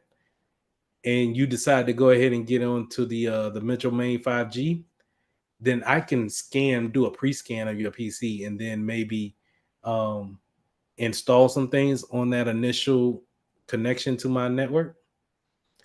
So just be mindful of that. Tethering and then hotspots, and then we'll take a break.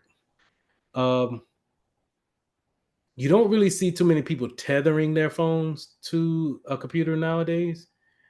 You know, Wi-Fi is so prevalent now to where you kind of look old school if you're pulling out the tethering, and there ain't no kind of look. You do look old school. So being able to, at this point in time, you could take some Samsungs and plug them up to your monitor and use it as a particular desktop computer. So tethering is kind of old school, where it would take the data plan and use that data plan kind of as a Wi-Fi signal, and you would use your laptop to connect to that particular phone in order to have Wi-Fi signals. Same thing when it comes to hotspots. Hotspots are things that you set up in your phone that creates a Wi-Fi signal, and with that signal, then you get, of course, Wi-Fi access. Is there any questions about lesson 10? Kind of ran through that one, but we're still 10 minutes before time. Let's go ahead and take our break. Let's be back at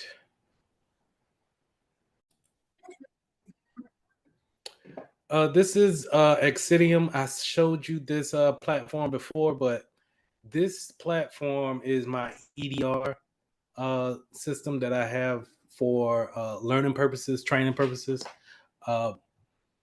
And this is where I can go to actually see a list of devices that I have under its control. This is a dashboard. This is something similar to what, when you become cybersecurity analysts or technicians, you'll see something similar to this, right? And you'll be able to get at a good glance what's going on here from a endpoint detection and response rules. So it can detect, what PCs we have on the network. But then, with that detection, we go with the profile. What do we have installed on them? These are the agents that they have installed. And then some agents actually have more features installed. So like a firewall feature, an AV feature, or EDR feature, right? So the AV is different than the EDR system. That AV is probably just going to do a scan, but it's not going to respond such as a EDR can respond in this system. If you take a look here, though, you also can see that it has a patch column too, where we could see exactly how many patches we're probably missing on this particular device. And then we can look to see if we want to push that to that device, or if we just want to hold it off until the next patch cycle.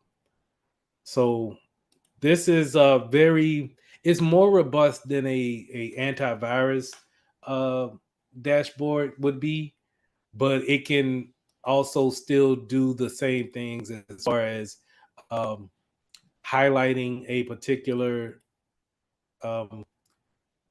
PC and then performing a scan. And then real quick, just to explain the antivirus scans real quick, you could do a quick scan on a PC, and what that is going to do is it'll download the latest definitions. And remember, when I said the definitions are how we actually tell what a virus looks like and how it performs, how it acts. And so it gets the latest and greatest of definitions, and then it applies that for a quick scan of the hot spots on your PC that a virus may hide out at. So it'll be, more likely your downloads folder, the C drive, program files on your folder within your hard drive, recycle bin, places like that. We'll go ahead and do a quick scan of those things. Maybe take 15 to 20 minutes to do. It's really all according on how many files you have in those folders, and then it will report back with a report.